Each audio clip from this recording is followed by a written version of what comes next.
She hit the ground so hard the tin flew from her hands, and the biscuit recipe her mother had written in fading ink scattered across the mud like it meant nothing. Nobody moved. 20 men stood at that gate, and not one of them reached down. Nell Whitaker pressed her palms into the cold Colorado dirt, blood rushing to her face, dress soaked through, and made herself a promise, so quiet nobody heard it. I am not leaving. If this story moves you, subscribe to this channel, hit that notification bell, and drop a comment telling me what city you're watching from. I want to see how far this story travels. Now stay with me, because what happens next will stay with you for a long time.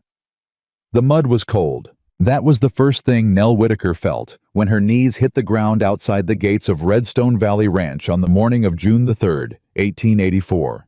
Not humiliation, not rage, not fear. Just the cold, wet, unforgiving mud of a Colorado morning seeping through her dress and into her skin, like the land itself was trying to swallow her whole. She had walked 11 miles to get here. 11 miles in boots that had worn thin at the heels 3 months ago.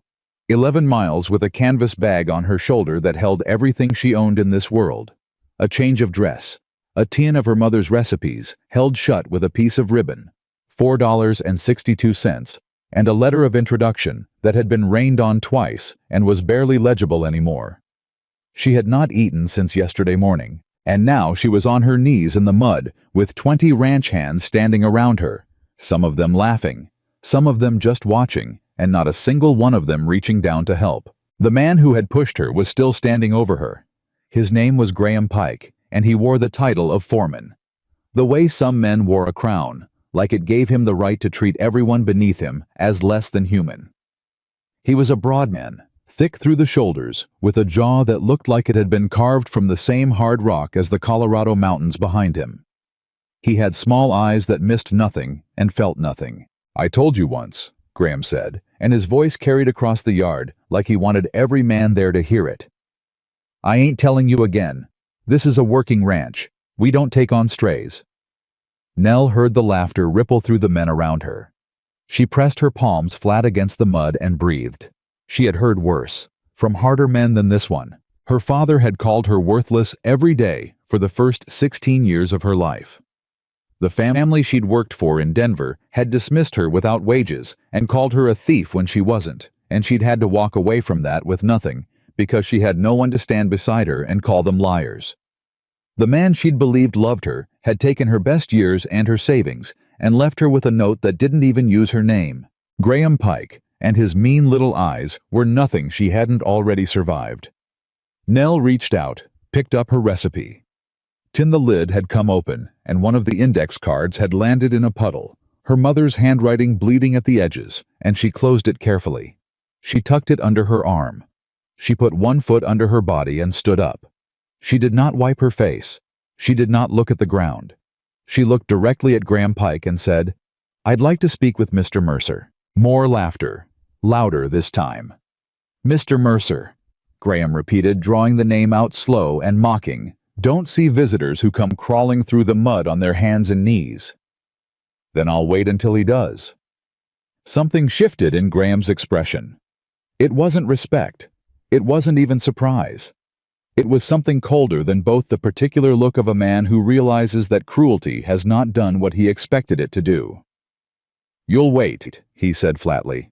"Yes, sir," Nell said. "I will." She walked 5 paces back toward the gate, turned so she was facing the ranch house, and stood there. The laughter died. The men drifted back to their work, looking over their shoulders at her. Graham watched her for a long moment, his jaw tight, then turned and walked toward the barn with the stiff stride of a man who had not gotten what he came for. Nell stood at that gate for 2 hours. The sun climbed. Her dress began to dry, the mud stiffening against the fabric. Her feet ached. Her stomach was a clenched fist beneath her ribs. She did not sit down. She did not pace. She simply stood facing that ranch house with the recipe tin held against her chest and her eyes fixed on the front door like she could will it open by sheer force of wanting. She was still standing there when Caleb Mercer finally came out. She knew him the moment she saw him. Not because she had ever met him, she hadn't. But there are men who carry their authority in the way they move, and Caleb Mercer was one of them. He came down the porch steps and across the yard with the unhurried stride of a man who owned the ground under his feet and had never had reason to doubt it. He was taller than Graham by half a head, lean in the way that hard work makes a man lean, with dark hair going gray at the temples, and a face that had spent 40 years in the Colorado sun, and looked it. He stopped a few feet away from her and looked at her the way she imagined he looked at everything, taking stock, assessing, deciding. "You the woman been standing at my gate," he said. "Yes, sir." "For 2 hours." "About that." He looked at her dress, at the dried mud, at the tin she was holding. "Graham says you're looking for cook work." "I am." "We had a cook." "I know. He left 3 weeks ago. Before him there were 2 others in 8 months. Word gets around." Something moved through his eyes. Not offense. More like the careful attention of a man who has just heard something he wasn't expecting. "Does it?" he said. "Yes, sir. The men at Miller's Crossing talk. So do the men at the trading post in Hartfield. When workers leave a ranch, they say why. And the why isn't always what the ranch owner thinks it is." Caleb was quiet for a moment. "And what do you think the why is?" he asked. Nell held his gaze. "I think your men are hungry. Not just in their stomachs. I think they've been eating bad food for so long that they've started feeling like the bad food is what they're worth. And men who feel worthless don't stay anywhere very long." The silence stretched between them. A horse moved in the corral nearby. Somewhere in the barn, a man was hammering something. The wind came down off the mountains and lifted the brim of Caleb's hat slightly, and he put one hand up to hold it. "That's a bold thing to say to a man you've never met," he said finally. "I know it is.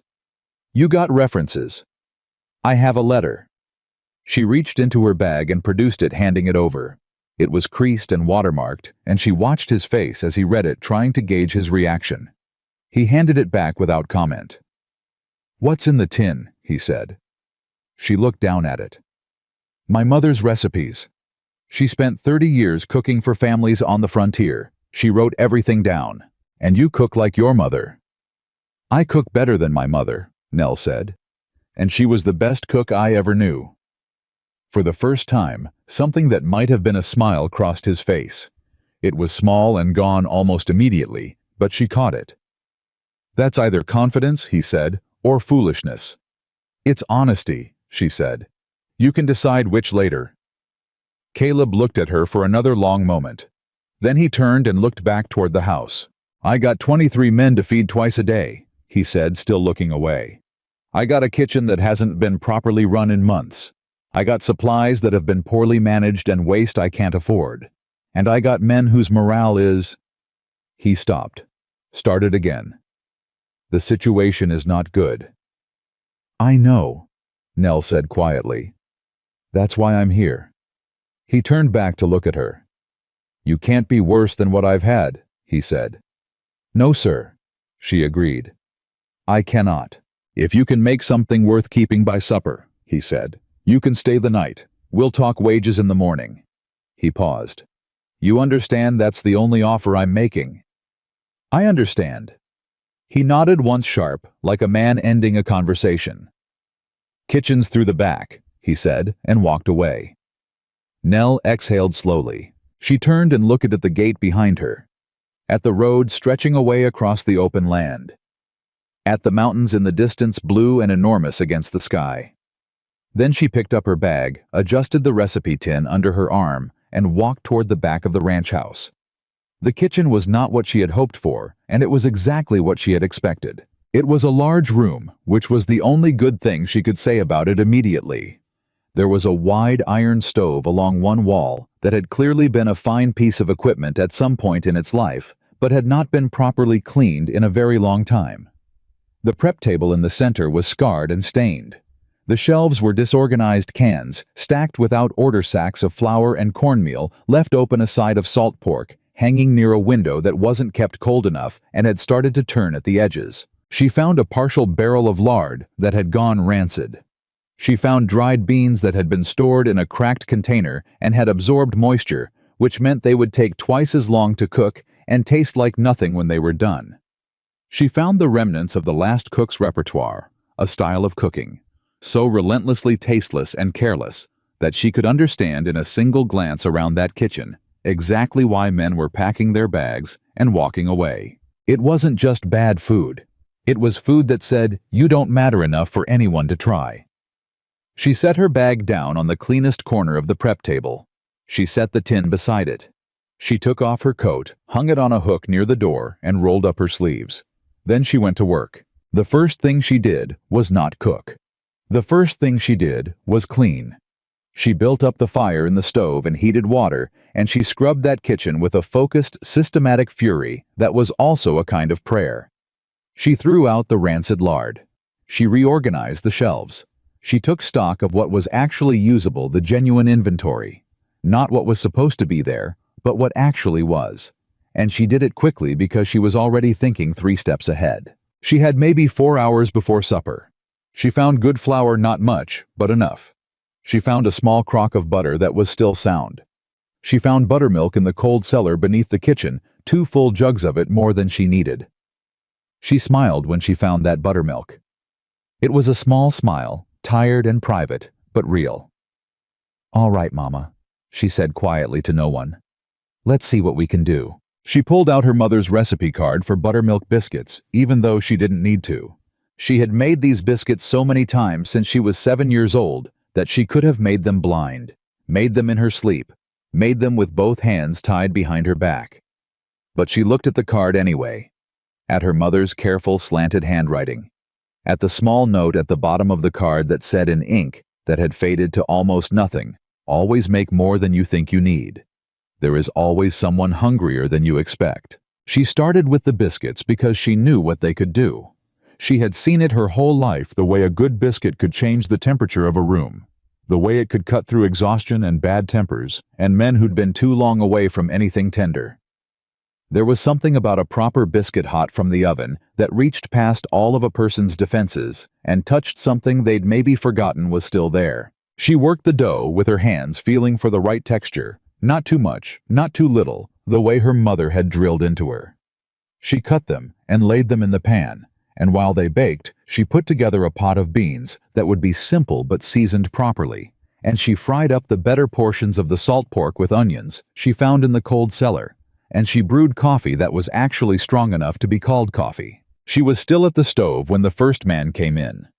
He came in the way men come into spaces they've learned not to expect anything good from: shoulders slightly hunched, eyes down, moving quickly like he wanted to get in and get out. I was young, maybe 19, with a sunburned neck and hands that were rough and cracked from outdoor work. He stopped just inside the door. The smell hit him. She watched his face change. "Ma'am," he said uncertainly. "Sit down," she said without turning from the stove. "Supper's in about 10 minutes. He hesitated. "It smells—" He stopped, apparently not finding the right words. "Like food," she suggested. "Yes, ma'am," he said quietly. "Like real food." He sat down. By the time the biscuits came out of the oven, there were 6 men at the table. By the time she started serving, there were 14. She had made extra. She had made them in 2 pans, twice what she'd originally planned, because her mother's note was in her head, and she knew she was cooking for hungry men in more ways than one. She put the basket of biscuits on this table herself. Hot golden, the smell of them filling every corner of the room. There was a moment, a particular suspended moment, where every man at that table went completely still. Then the young man with the sunburned neck reached out and picked one up. He broke it open. Steam rose from inside it. He didn't say anything. He just looked at it for a second, and then he took a bite, and something crossed his face that was so unguarded and so raw that Nell had to look away. The room broke open after that. There was talking. Real talking. Not the kind of grudging exchanges exhausted men make when they're sharing a table out of necessity, but actual conversation, animated and overlapping. Men reaching past each other for the beans, trading comments about the salt pork. One man saying something that made 2 others laugh, a real laugh, the kind that started in the chest. Nell stood at the edge of the room and watched it. She felt it the way she always felt it, this thing that good food could do. This small miracle of it. She didn't hear Caleb Mercer come in. She didn't hear him at all until he was standing beside her, And even then, it was only the particular quality of the silence around him. The way men straightened slightly when he walked in, that made her turn and see him there. He was standing with his arms crossed watching his men. His face was complicated in a way she couldn't entirely read. There was something there that looked almost like pain. "How long has it been like this?" she asked him, quietly, so only he could hear. He didn't answer right away. "Like what?" "What?" he said finally. "Since they've talked to each other at the supper table." He looked at her. Then he looked back at his men. "A while," he said. She nodded. She thought about letting it be, about leaving it there and walking back to the stove and keeping her head down, the way she had learned you had to do when you were new somewhere and had no power and needed to be careful. But she had been careful her whole life, and careful had left her walking 11 miles with $4 in her pocket and a letter no one wanted to read. "Mr. Mercer," she said, "can I tell you something?" He looked at her. "It's not the cattle," she said. "It's not the drought. It's not the market prices or the fence line or whatever else your foreman has been telling you is the problem." She glanced at the table, at the men. Men can endure hard work. They can endure hard weather. They can endure being tired and sore and a long way from home. What they can't endure, what nobody can endure, is feeling like they don't matter to anyone. Like they're just useful parts of something that doesn't see them. Caleb was very still. "They've been eating bad food for 8 months, she continued. "And bad food isn't just tasteless, it's a message. It says we didn't think you were worth the effort. And that message, Mr. Mercer, that lands deeper than most men will tell you." The silence between them lasted a long time. "So you're saying," Caleb said slowly, "that my ranch hands are leaving because of the cooking. I'm saying your ranch hands are leaving because nobody has made them feel like they're worth staying for," she said. "The cooking is just the most visible part of it." He turned and looked at her fully then. It was a different kind of looking than before, not the assessment of a man deciding whether she was worth his time, but something more direct. Something that made her feel for a moment slightly exposed. "You said that to my foreman today, he asked. "No, sir, your foreman didn't ask. What did Graham say to you?" She met his eyes. "He said I was a stray." Caleb's jaw tightened. The movement was small, but she caught it. "I'm sorry for that," he said, and the particular flatness of it told her it was not a casual apology, that it cost him something to say it, and that he meant it. "I appreciate that," she said. "But I don't need an apology. I need the job." He looked at her for another moment. Then he looked at his men. At the table that was for the first time in months actually alive. "You got the job," he said. He went to the table and sat down with his men without another word to her, and Nell turned back to the stove. She allowed herself in the privacy of facing away from the room a single slow breath. She was still here. She had made something worth keeping. But she knew in the particular way you come to know things when you have had to rebuild yourself more than once. That tonight was not a victory. Tonight was a beginning. And beginnings were the easiest part. The hard part was everything that came after. Graham Pike was sitting at the far end of the table. She had not noticed him come in. But he was there when she turned back around, sitting slightly apart from the other men, not talking, not reaching for the biscuits that every other man at that table had already had 2 or 3 of. He was watching her with those small, flat eyes. She held his gaze for exactly 1 second. Then she walked to the table and set a fresh basket of biscuits down directly in front of him. "There's plenty," she said pleasantly. "Don't let them go cold." She walked back to the stove. She could feel his eyes on her back for a long time. She did not turn around. The kitchen fire burned low and steady, and the sound of her men talking, she was already thinking of them that way. She noticed her men filled the room like something coming back to life after a long, cold absence. And Nell Whitaker, who had walked 11 miles with nothing and been pushed into the mud and made herself stand back up, moved through her kitchen with the quiet certainty of a woman who had found the only thing that had always made sense to her. There was work to do here, real work, the kind that mattered. She was just getting started. The next morning began before dawn. That was not unusual for her. She had been waking before the sun her entire life, first because her mother needed help. Then, because the families she cooked for needed breakfast on the table, and eventually, because the silence before the world started up again, was the only time that belonged entirely to her. She had slept in the small room off the kitchen that the previous cook had apparently also used, on a narrow cot with a blanket that wasn't quite warm enough. She had lain awake for a long time listening to the sounds of the ranch settling around her horses moving in the corral. Wind working at the corners of the building, the distant sound of men finishing up night watch. She had thought about Graham Pike. She had thought about the way he'd looked at her at supper. Not with anger exactly, but with something more calculated than anger. Something that watched and waited and measured. She knew men like that. She knew what they did when they felt their territory had been entered without their permission. She knew they didn't come at you directly, not right away. They came sideways. They whispered. They placed small doubts in the right ears. She would have to be careful, but she would also have to be visible. That was the thing she had learned, that the best defense against men who moved in shadows was to stay in the light. To do good work openly, to be seen doing it, to make yourself so clearly useful that the whispers couldn't find any purchase. She got up before 4 in the morning and had coffee on and biscuits in the oven by the time the first shift of men came in from the pre-dawn work at 5:30. The young man with the sunburned neck, she had learned his name, was Thomas. Thomas Reed. 17 years old, and the youngest hand on the ranch, came in first again. He stopped in the doorway exactly the way he had the night before. Ma'am, he said. Thomas, she said. Coffee's hot. He sat down. She brought him a cup and he wrapped both hands around it, and she noticed, looking down, that his knuckles were cracked and bleeding slightly in 3 places. Your hands need looking at, she said. He pulled them back reflexively. They're fine. They're infected in 2 places, or they will be soon.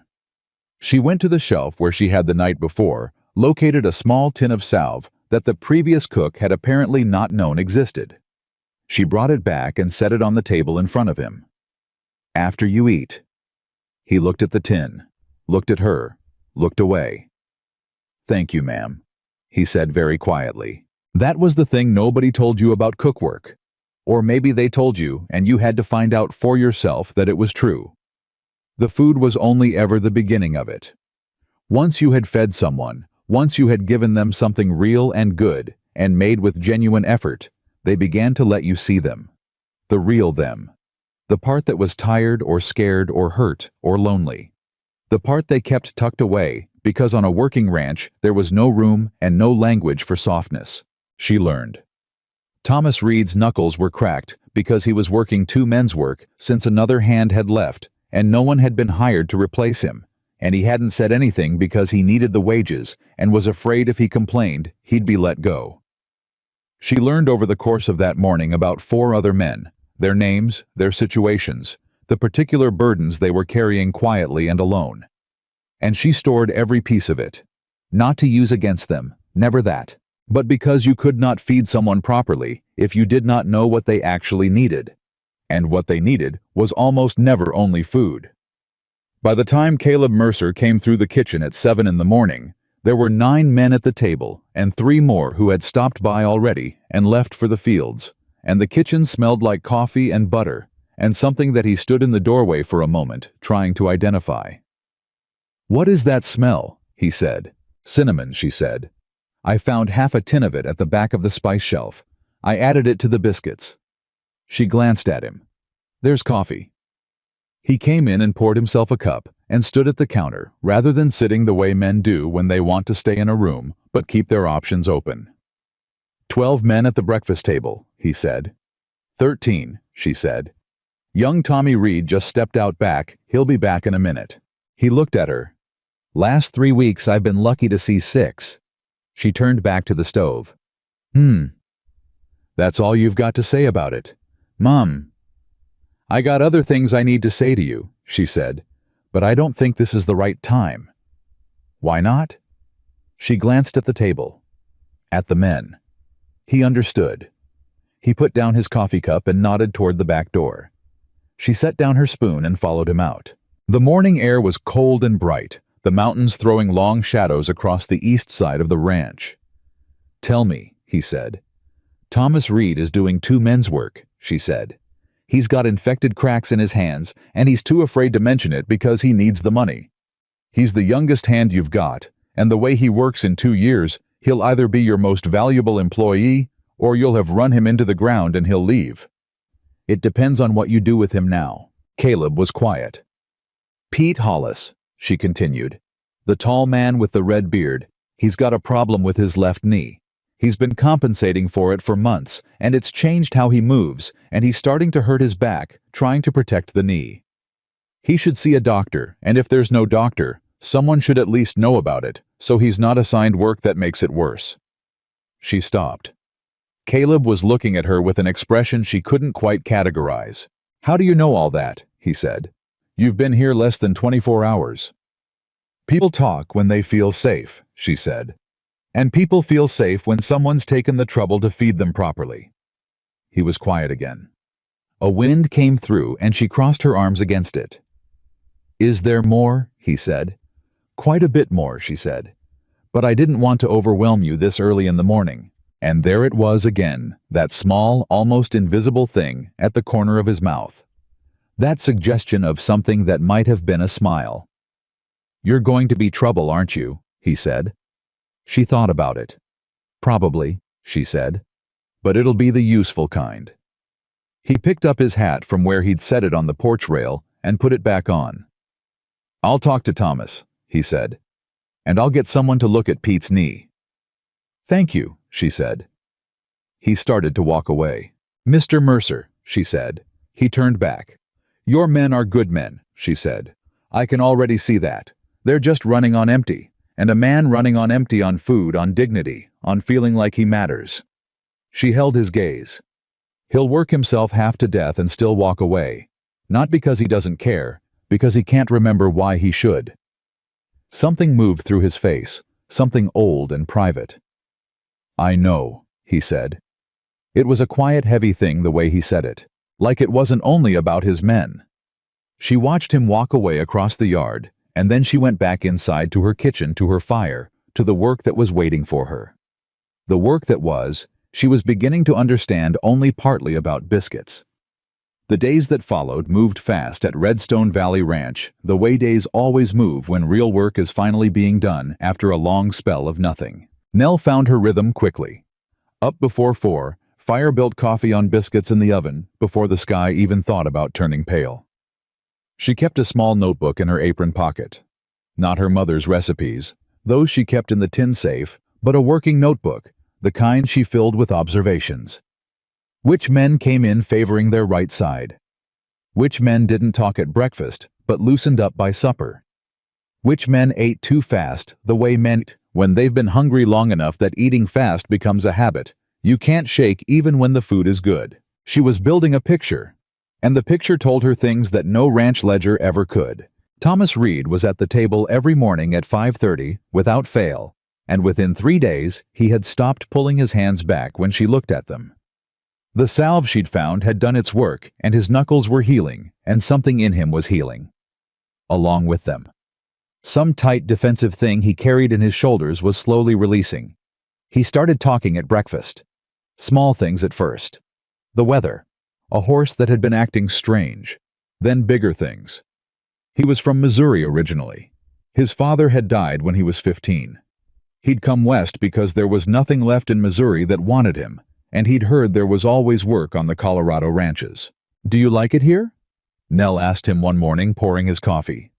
He thought about it longer than most people would have. I like it better this week than I did last week, he said. She smiled and didn't push it further. That was the thing about Thomas. He was young enough that honesty still came naturally to him. He hadn't spent enough years learning to perform contentment when he didn't feel it. What he said was what was true, and what was true was that something had shifted for him in the past few days, and he wasn't yet sure what to make of it. Pete Hollis was a different kind of conversation. I was a big man.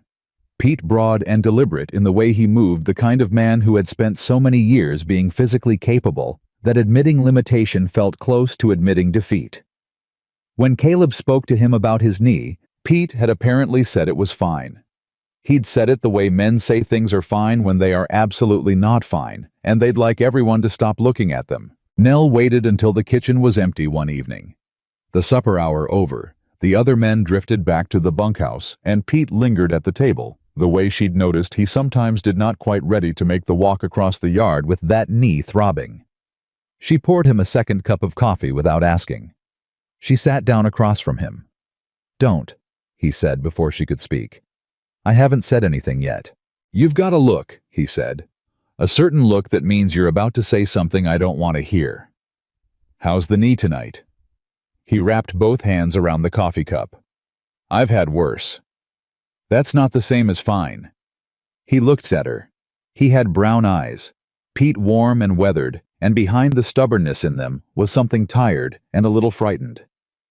"I need this job," he said. "I know you do. If Mercer thinks I can't pull my weight—" "Mr. Mercer already knows about your knee," she said, "and he hasn't let you go, so that argument doesn't hold." Pete was quiet. "He knows," he said finally. "He knows." The silence sat between them. "Then why hasn't he said anything to me directly?" Pete said. "Because he's still figuring out how to be the kind of man who does," Nell said. It came out before she entirely thought about it, and she wondered for a half-second if she'd overstepped. But Pete looked at her with something that wasn't quite surprise, more like recognition. Like she'd put words to something he'd already suspected. "Yeah," Pete said. "I reckon that's about right." She talked to him for another 20 minutes. About the knee. About what work could be shifted without it looking like charity. About how to be honest with a man you respected about something that felt shameful when you were the kind of man whose whole life was physical work. When he stood to leave, he did it carefully, the way he always did, but there was something different in his face. "Miss Whitaker," he said at the door. She looked up. "Thank you for the coffee," he said. Both cups. She understood perfectly well that he wasn't talking about the coffee. It was on the fourth day that Graham Pike made his first move. She had been expecting it. The waiting was in its own way worse than whatever he was going to do, the way the air changes before a storm, that particular held-breath quality to everything. She caught him watching her twice that day from across the yard, and both times when she looked up, he didn't look away. He just kept watching her, steady and flat-eyed. The move, when it came, was small. Precisely small, the way Graham Pike did everything. She came into this kitchen at noon to start on the midday meal and found that the flour sack she'd organized on the second shelf, the large one nearly full that she'd mentally allocated for the next 3 days of baking, was gone. In its place was a smaller, inferior sack, the kind of flour she'd already assessed as being damp-stored and clumping. It was a small thing. Most people wouldn't have noticed. She stood in front of that shelf for 10 seconds, completely still, and felt the particular cold clarity that came over her when she recognized a threat. Then she went to find the ranch hand who managed supply storage. His name was Joe Drummond, a quiet man in his 40s who managed the supply barn with the careful efficiency of someone who genuinely loved order. She found him organizing fence supplies in the back of the barn. "Joe," she said, "do you know what happened to the large flour sack I had on the kitchen shelf?" Joe went very still, in the way people go still when they've been put in an impossible position. "Mr. Pike asked me to move it," he said, not meeting her eyes. "Said the kitchen didn't need that much at once. Said it was wasteful to keep large stores in the kitchen." "I see," Nell said. "Miss Whitaker, Joe started. "It's all right, Joe," she said. "You were following an instruction from your foreman. That's your job." She went directly from the supply barn to the main house. She knocked on the door of Caleb Mercer's office. "Come in," he said. She came in and closed the door behind her and stood in front of his desk and told him plainly and quickly exactly what had happened. She did not editorialize. She did not assign motive. She stated facts. The flour had been moved. Graham Pike had ordered it moved. The flour that replaced it was inferior and would affect the quality of the baking. Caleb listened without expression. When she finished, he was quiet for a moment. "Is there anything else you need to tell me?" he said. "Not at this moment," she said. He stood up. He walked to the window and looked out at the yard. "I'll handle it," he said. "That's all I needed to hear," she said. She turned to leave. "Nell!" It was the first time he'd used her first name. She turned back. He was still looking out the window. "It won't be the last time. You understand that?" "Yes, sir," she said. "I do." "Are you—" He stopped. "Do you want to?" He stopped again. She waited. "Are you going to be all right?" he said finally. And the way he said it, she understood that he was asking something more than the obvious question. He was asking whether she was the kind of person who could handle a sustained campaign from a man who knew this ranch and its systems infinitely better than she did, and whether she was going to stay. "I'm going to be fine," she said, "as long as I know where I stand." He finally turned from the window and looked at her. "You stand here," he said. "You've got my word on that." She nodded once. She went back to the kitchen and made the best possible meal she could with the inferior flour, and it was still better than anything that kitchen had produced in months. That evening the flour sack was back on the shelf where she'd put it. Graham Pike sat at supper and ate 2 biscuits without comment. But she felt his eyes on her across the table, and what was in them was no longer surprise at her stubbornness. It was something harder. Something that had decided to take this seriously. Good, she thought. She preferred a known threat to an unknown one. What she could see, she could prepare for. By the end of the first week, something had changed on the ranch that Nell couldn't have pointed to in any single moment, but could feel in the aggregate of all the small moments put together. There was a different quality to the mornings. Men came to breakfast with more conversation in them. There was less of the hunched, closed-off posture she'd noticed in those first days. Men sitting straighter, making eye contact, actually eating, instead of just putting food in their mouths mechanically and leaving. Small things. Easy to miss if you weren't paying attention. She was always paying attention. On the 8th day, a man named Curtis Webb sat down across from her while she was peeling potatoes in the late afternoon, a time when the kitchen was usually empty, and said without preamble, "I was going to leave." She kept peeling. "When?" she said. "Next Friday," he said. "Had my things already half packed. Talked to a man at Miller's Crossing who said there was work up north." "What changed?" she asked. He thought about it. He was a serious man, Curtis mid-30s, not given to long speeches. "The biscuits," he said. And then after a pause, "No, not the biscuits. The—" He stopped. "The fact that someone took the trouble." She looked up. "Someone took the trouble to make something good," he said. "When they didn't have to. When we weren't—" He stopped again. "We weren't in a position to demand it. Nobody was going to fire anybody over bad food. But you took the trouble anyway." He looked at his hands. "I reckon that means something," he said. She didn't say anything. She just nodded and kept peeling potatoes because she knew that was what he needed. Not a speech, not acknowledgement, just the quiet companionship of someone who had heard him. "Anyway," he said and stood up. "Thought you should know." He walked out. She peeled potatoes for another minute after he left, and then she put down the peeler and pressed the back of her hand against her mouth for a moment and breathed. Then she picked the peeler back up. Work to do. It was on the 10th day that Caleb Mercer did something that surprised her.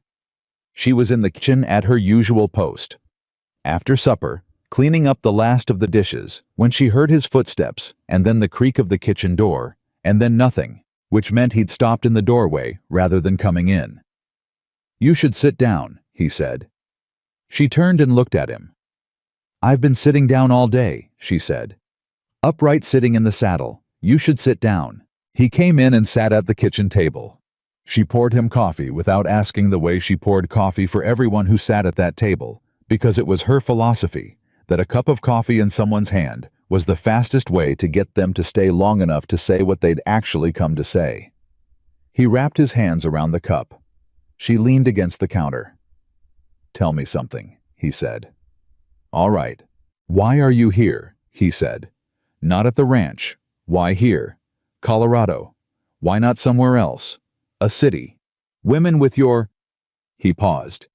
"With your way of understanding people, they go somewhere that rewards it." She considered the question. "I had a life in Denver for a while," she said. "Working in a household. Good family. I thought it was going to be a long arrangement." "What happened?" She looked at the window. Outside, the dark was complete. The man of the house decided I was something other than what I am, she said. His wife believed him instead of me. I was dismissed without reference and advised to leave the city. Caleb's expression didn't change, but something behind his eyes went very still. "I'm sorry," he said. And this time, it was even quieter than the first time he'd said it to her out in the yard. "I didn't tell you that for sympathy," she said. "I told you so you understand why I'm not in a city. Some doors close permanently. You find the open ones, and you walk through them. Even if the open door is a ranch in Colorado, where the foreman throws you in the mud." "Especially then," she said. "Because at least I knew standing in that mud that nobody here was pretending to be something they weren't." He looked at her. "I was pretending," he said. "When you came to the gate, I was pretending that I didn't need help, that the ranch was fine, that I had everything managed." She waited. "It isn't fine," he said. "It hasn't been fine for a long time. I've been losing money for 2 seasons. Losing men. I had—" He stopped, set down the coffee cup.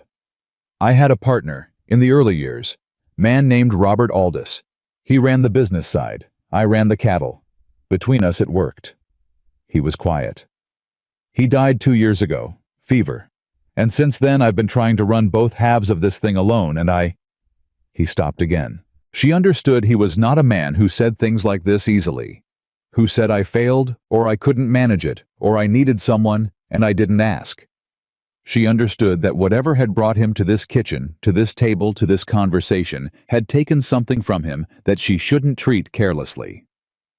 "It makes sense," she said, "that you're struggling. One person doing 2 people's work always breaks down eventually. It's not a character flaw. It's just math." He looked at her with something she recognized from Pete Hollis's face, in this same kitchen, in this same low light. Relief. The specific relief of being told that a thing you've been ashamed of is actually just a simple human understandable fact. "It's just math," he said. "Yes, sir." He sat there for another moment. Then he picked up the coffee cup again and finished it. "Your biscuits are the best I've ever had," he said, and his voice was back to its ordinary register, not the quiet, stripped-down thing it had been a moment ago. Back to the surface. But she understood that was all right. Men needed to come back to the surface. That was the other thing nobody told you about this kind of work. "My mother's recipe," she said. "Your mother was a remarkable woman.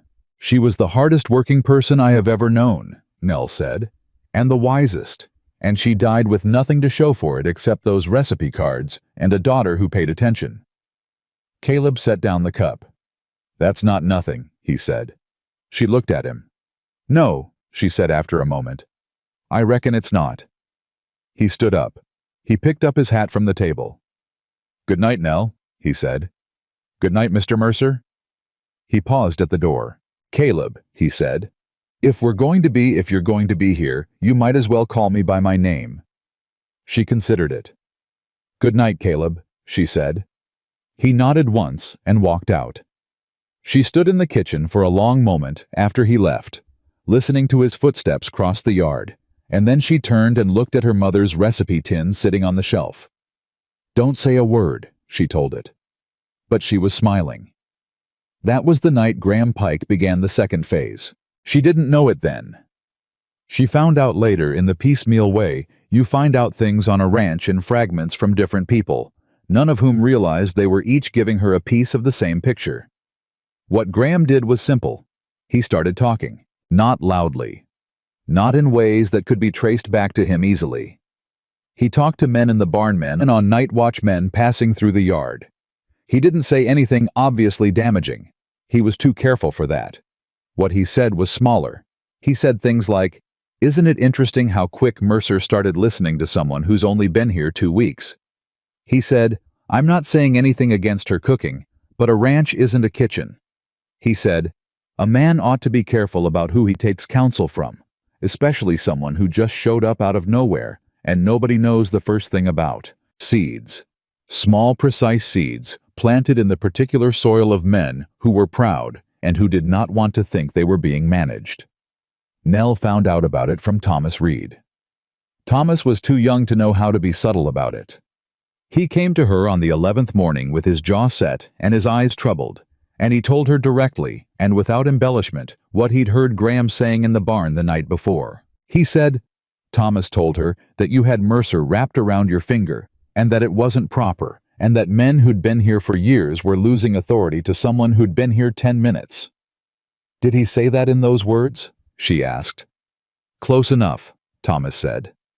She thought about it. "Thank you for telling me," she said. "What are you going to do?" he said.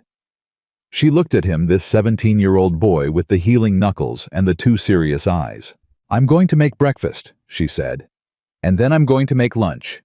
And then I'm going to make supper. And I'm going to do that every day, and do it better than the day before, and let people draw their own conclusions."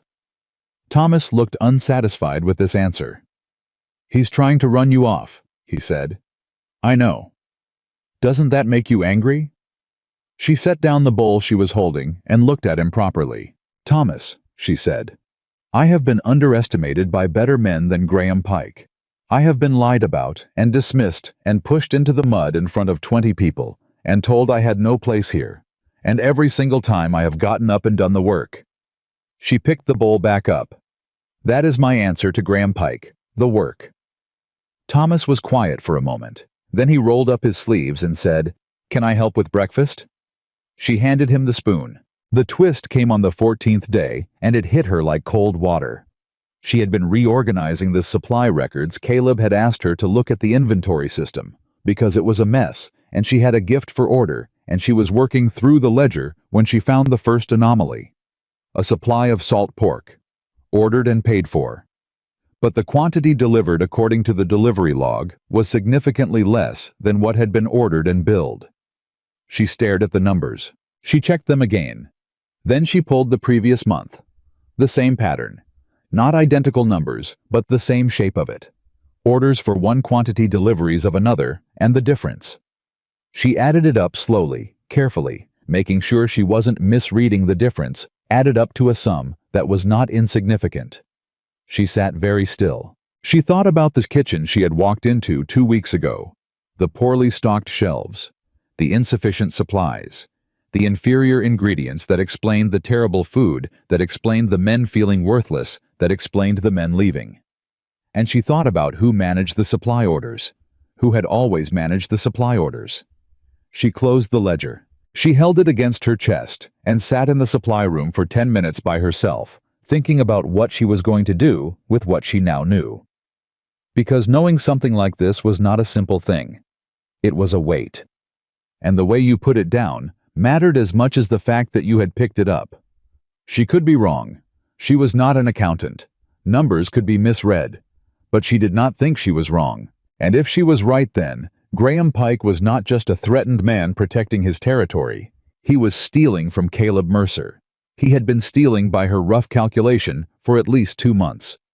She took the ledger to Caleb that same afternoon. She knocked on the office door, and when he said come in, she walked to his desk and put the ledger in front of him without preamble and pointed to the numbers and said, "I need you to look at this and tell me whether I'm reading it correctly or whether I've made a mistake." He looked at it. He looked at it for a long time. The silence in the room changed quality the way silence does when the person inside it is recalculating something fundamental. "Where did you find this?" he said. "The supply room. You asked me to organize the records." He looked at the previous month's page. He sat back in his chair and pressed his hand over his mouth. "How long?" he said. "I can only be certain about 2 months," she said. "To look further back, I'd need to go through older records. I can do that if you want." "Graham handles all supply orders," Caleb said. Not to her, almost to himself. "He has for 5 years." She waited. 5 years, he said again, and she heard something in it that was not just the weight of money lost. It was the weight of trust betrayed. A man he'd given responsibility to. A man he'd relied on. A man who had stood in the yard and called Nell astray and pushed her into the mud, while simultaneously systematically stealing from the man he worked for. "Caleb," she said quietly. "I could be wrong. The discrepancies could have another explanation. I am not accusing anyone." He looked at her. "No," he said. You're not wrong. His voice was flat. I've noticed supply shortfalls for months. I thought it was waste. I thought it was poor management. I never... He stopped. She understood. He had never suspected Graham because he had trusted Graham, and trust is the one blind spot that the most otherwise observant man will have about the people he has chosen to believe in. "What do you need from me?" she said. He looked up. "Nothing," he said. "You've already done what I needed." He looked at the ledger. "I'll handle the rest." She nodded and stood to leave. "Nell," he said, and she turned back. His face was something she hadn't seen from him before. Something without the careful composure he usually maintained. Something raw and tired, and underneath it grateful in a way that seemed to go somewhere deeper than the supply ledger. "Thank you," he said. "I was just organizing records," she said. "No," he said. "You were doing what someone should have been doing for a long time, looking closely enough to see what was actually there." She held his gaze for a moment. "That's what I do," she said. "It's what I've always done." She walked back to her kitchen. She built up the fire. She started on supper. Outside, she could hear the ranch going about its afternoon workmen crossing the yard horses in the corral, the distant sound of cattle. She sliced the salt pork thin the way the men liked it. She measured out the flour for tomorrow's biscuits. She kept her hands busy and her mind quiet, because the quiet was the thing she needed right now. What was coming next, she could feel it the way she'd felt 100 things before the particular atmospheric pressure of consequence building. Before it breaks, what was coming next was not going to be quiet. She had handed Caleb Mercer the proof of something that was going to change the shape of his ranch and his trust and his understanding of someone he had relied on for 5 years. And Graham Pike, who watched everything and missed nothing, was going to feel that ground shifting under him. And when a cornered man felt the ground shifting, he didn't sit still. She knew that. She kept cooking. She was ready. Graham Pike found out the same night. Nell didn't know how. She didn't know whether Caleb had confronted him directly, or whether one of the men had let something slip, or whether Graham simply had the instincts of a man who had spent years watching for the moment his luck would run out. But she knew he found out, because at supper that evening, he didn't come to the table at all, and Graham Pike had never missed a meal since she'd been at Redstone Valley Ranch. His absence was louder than anything he could have said. Thomas noticed it first. He leaned across the table toward Curtis Webb and said something low, and Curtis looked at the empty seat, and then looked at Nell, and she gave him nothing back, just ladled beans onto the next man's plate and kept moving. But inside, she was counting. A man like Graham didn't disappear quietly. He regrouped. He made calculations. He decided what he had left to lose and what he was willing to do about it. She had handed Caleb the ledger that afternoon. That meant Graham had maybe 12 hours, maybe less, before Caleb moved on it formally. And a man who knew that kind of clock was running did not spend those hours sitting in his bunkhouse staring at the ceiling. He spent them doing damage. She found out what damage at 4:15 the next morning when she came into the kitchen and found it. The flour. All of it. Not moved this time. Ruined. The large sack she'd been protecting since Graham's first move had been opened, and water had been poured into it. Not enough to be obvious at a glance, but enough that when she plunged her hand into it, she felt the clumping immediately. The buttermilk, both jugs from the cold cellar, had been left out overnight. The salt pork she'd prepared for the morning was gone entirely. She stood in the middle of the kitchen and looked at what remained. She had 2 hours before the men came in for breakfast. 23 men, a full morning's work ahead of them, and a kitchen that had just been gutted. She did not panic. Panic was a luxury she had never been able to afford. She moved to the shelves and took inventory of what was untouched. Cornmeal. Dried beans from the cold cellar. Eggs, there were eggs. Lard that was still good. A portion of smoked ham at the back of the cold cellar that Graham apparently hadn't found or hadn't bothered with. She started the fire. She boiled water. She worked. She made cornbread instead of biscuits. She fried the ham thin and stretched it with the eggs. She brewed the coffee strong enough to compensate for everything else. When Thomas Reed came through the door at 5:30, she was plating the first round. He looked at the table, looked at her. "No biscuits," he said. Not today, she said. Sit down. He sat. He ate. He was quiet for a moment. What happened? He said. Nothing I can't manage, she said. He looked at her with those young, too serious eyes, and she understood that he already knew or suspected, and was giving her the choice of whether to confirm it. Eat your breakfast, Thomas, she said. He ate. But he didn't leave when he was done. He stayed at the table until the other men filtered in, and she noticed that he positioned himself near the door, the way a person positions himself when he's decided he's staying close to something he wants to protect. She pretended not to notice. Caleb came in at 7. He stopped inside the door. He looked at the table, at the cornbread and ham and eggs, at the absence of what was always there. He looked at her. She tilted her head very slightly toward the back door. He followed her out. She told him quickly and without decoration what she had found that morning. The ruined flour, the buttermilk, the missing pork. He went very still.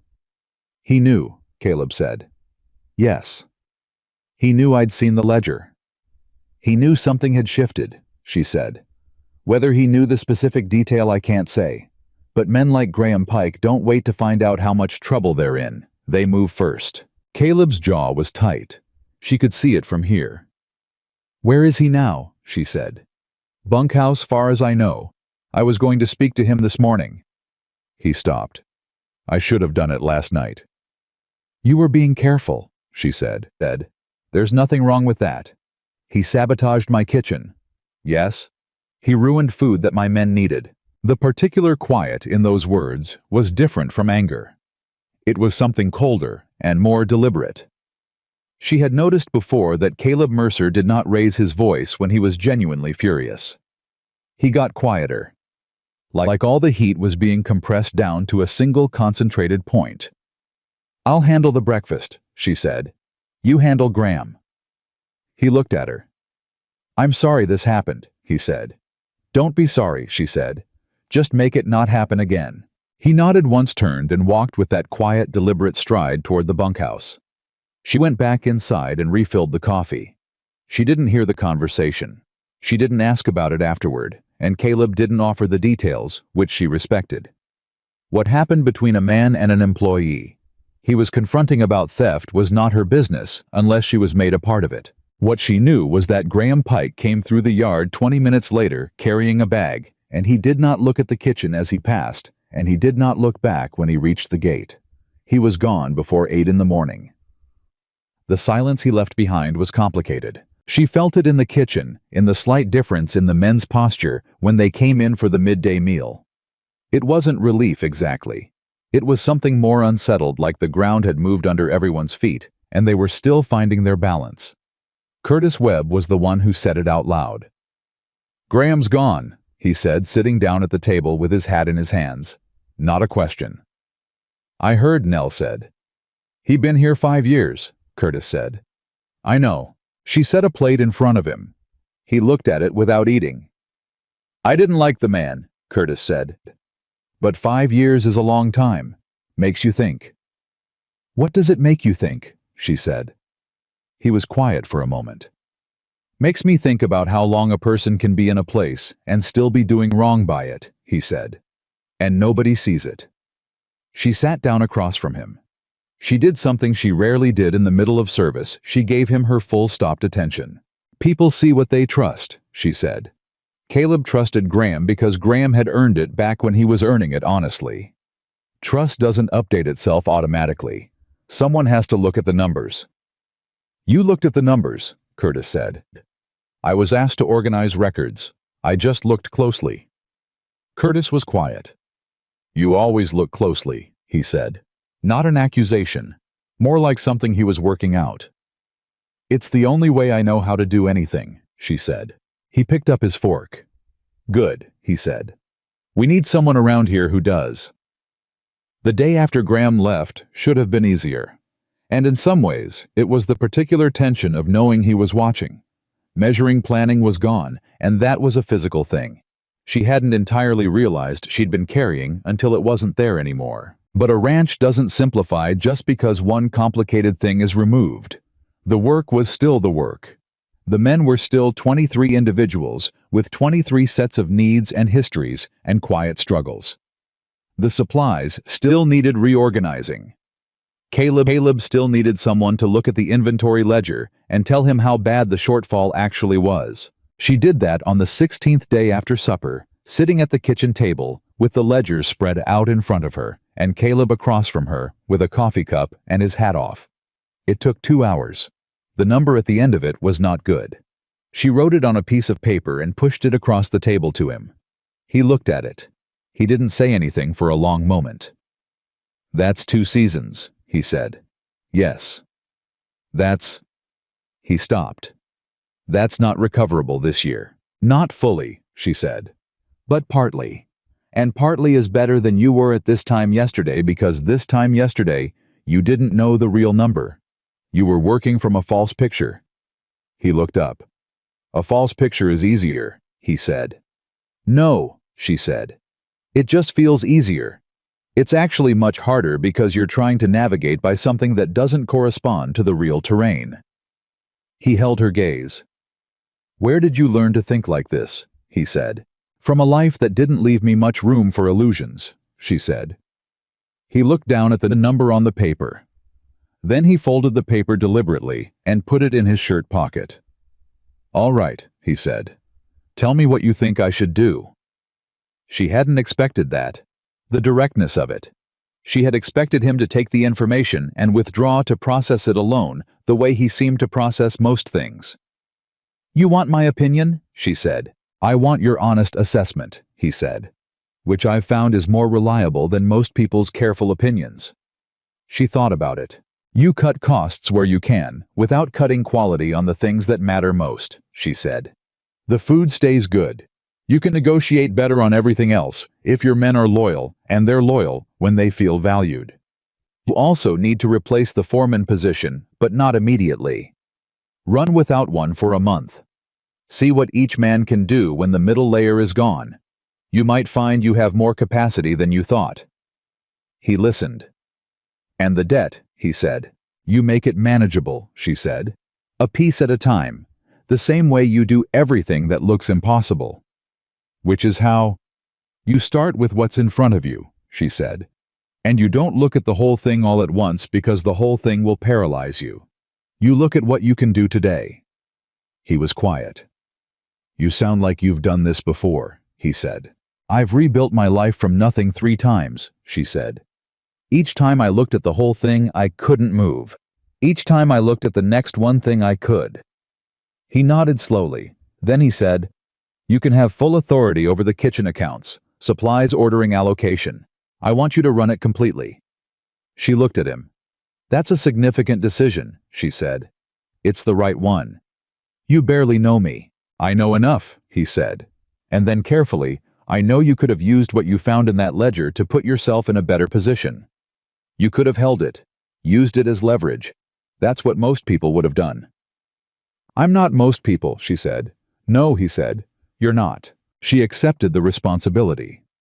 She shook his hand across the kitchen table, which was not how these things were usually done, and she saw that catch him slightly off guard, and then he gripped her hand firmly and shook it. "We'll sort out the wages too," he said. "What you're doing is worth more than we agreed on." "We can talk about that later," she said. "One thing at a time." He almost smiled. "One thing at a time," he agreed. It was 3 days later that the weather changed. She felt it before she could see any evidence of it, that particular shift in the air that her mother had always called the sky drawing breath. A drop in temperature that wasn't the ordinary kind. A stillness that was too complete. She was in the kitchen when it happened. She stopped what she was doing and stood very still and listened. "Thomas," she said. Thomas was at the table behind her, shelling beans for her because he had started doing that, showing up in the kitchen and finding things to help with, without being asked, without fanfare. "Ma'am," he said, "go find Mr. Mercer, right now." Something in her voice moved him without question. He was out the door in seconds. Caleb came in 4 minutes later. "Something's coming," she said. I didn't dismiss it. He went to the door and looked out, and she watched his face, and she saw the moment he felt what she had felt. "How long do you think?" he said. "I don't know," she said. "But we need to move the livestock now, not when we can see it coming. And we need to get men back in from the far fields." Howe was already moving. He went out, and she heard him calling across the yard, his voice carrying with the particular snap of authority that men respond to immediately when they've learned to trust it. She turned back to her kitchen. This was her part. She thought fast and practically. A storm bad enough to feel like this in the air was not an overnight problem.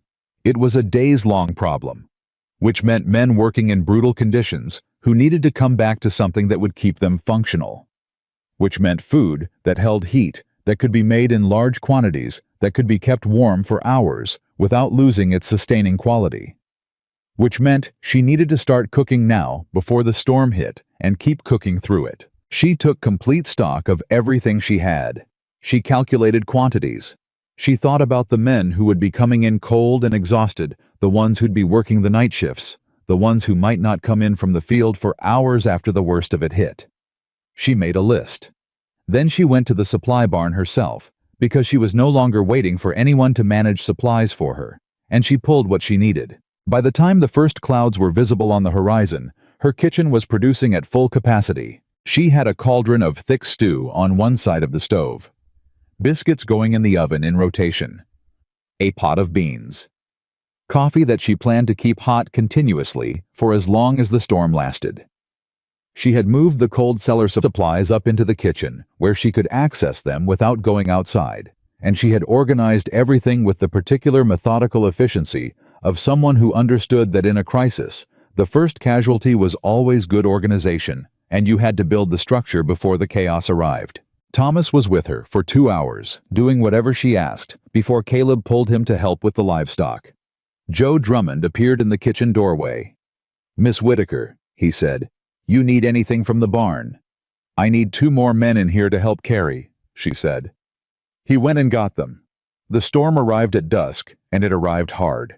She heard it before it hit, a sound like the world taking a deep breath and then releasing everything at once. The temperature dropped 10 degrees in under an hour.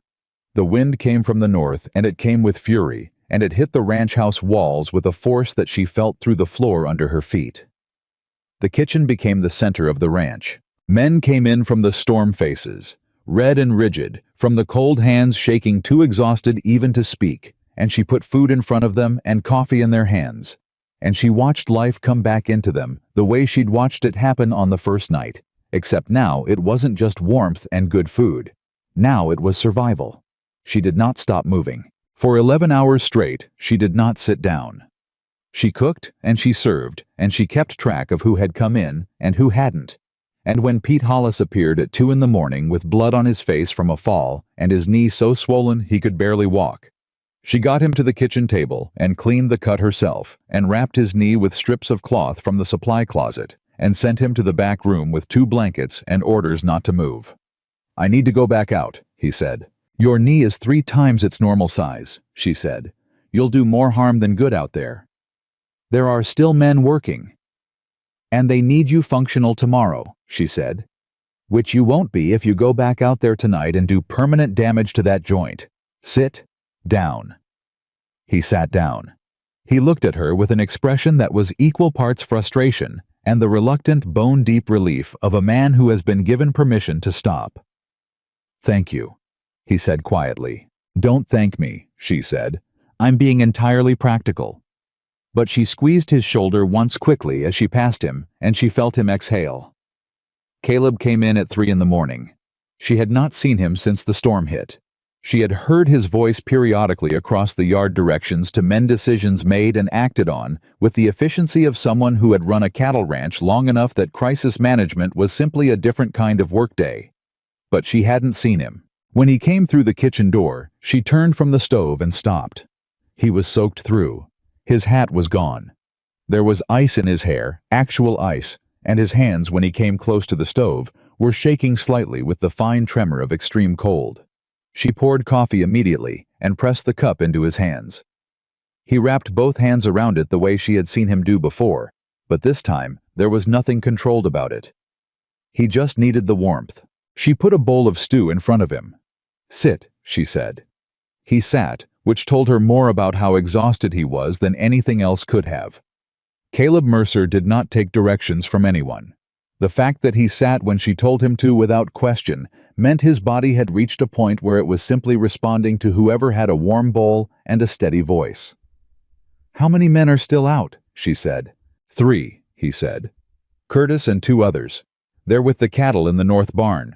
They'll stay there until morning." "Are they all right?" "Cold and miserable," he said. "Yeah." "I'll pack food to send out at first light," she said. He looked up.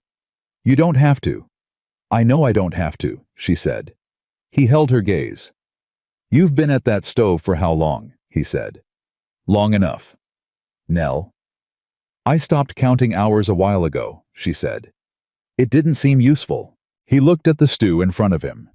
He looked at the kitchen, at the organized, still functioning kitchen, the fire still burning the supply of food that she had calculated and managed so that there was still enough for morning. "When I came in tonight," he said slowly, "my men they were okay. Not just alive. They had something left. You understand what I mean? They'd been fed," she said. "Properly. Continuously. More than that," he said. "They'd had someone looking out for them. Someone who—" He stopped. "When I was out there with the cattle, and it was bad, the worst of it, what I kept thinking was, I knew you were in here. I knew this was—" He stopped again. She waited. "I knew this was holding," he said. "And I could focus on what I needed to do out there because I knew this was holding." She didn't say anything for a moment. "That's what I'm here for," she said quietly. "It's more than that," he said. "Don't oversimplify it in the other direction either," she said, though gently. "I cook. I pay attention. I'm organized. Those are practical skills." "You kept 12 men from breaking tonight," he said. "On practical skills." She met his eyes. "Caleb," she said, "eat your stew before it gets cold." He almost laughed. It was a rough, exhausted sound, barely there but real. He ate. She kept the fire. And it was somewhere in those hours, the storm still raging outside the kitchen, burning steady and warm. Caleb Mercer, eating stew at her table in the middle of the worst night the ranch had seen in years, that something shifted between them in a way that neither of them named. But they both felt it. At 4:30, with the worst of the storm beginning to thin, a sound came from outside that was wrong. Not wind, not cattle. A voice. She heard it before Caleb did, higher, more urgent than the ambient noise of the storm. She crossed this kitchen and opened the back door, and the cold hit her like a wall, and she heard it clearly. Someone was shouting. Caleb was already behind her. He pushed past her into the yard, and she heard him shout back. Heard a voice answer, and then 2 figures materialized out of the dark and the wind. Not the men from the north barn. Different men. Men she recognized as part of the fence line crew. One of them was carrying the other. The one being carried wasn't moving. "Get him inside," Caleb said, and his voice was that cold, compressed thing again. Command stripped of everything except necessity. They brought him in. She cleared the kitchen table with one sweep of her arm, and they laid him on it. His name was Danny Cross. He was 22. He had been caught in the open when the worst of the storm hit, and had been walking for 2 hours before his partner found him. I was not unconscious. But he was close. She knew cold.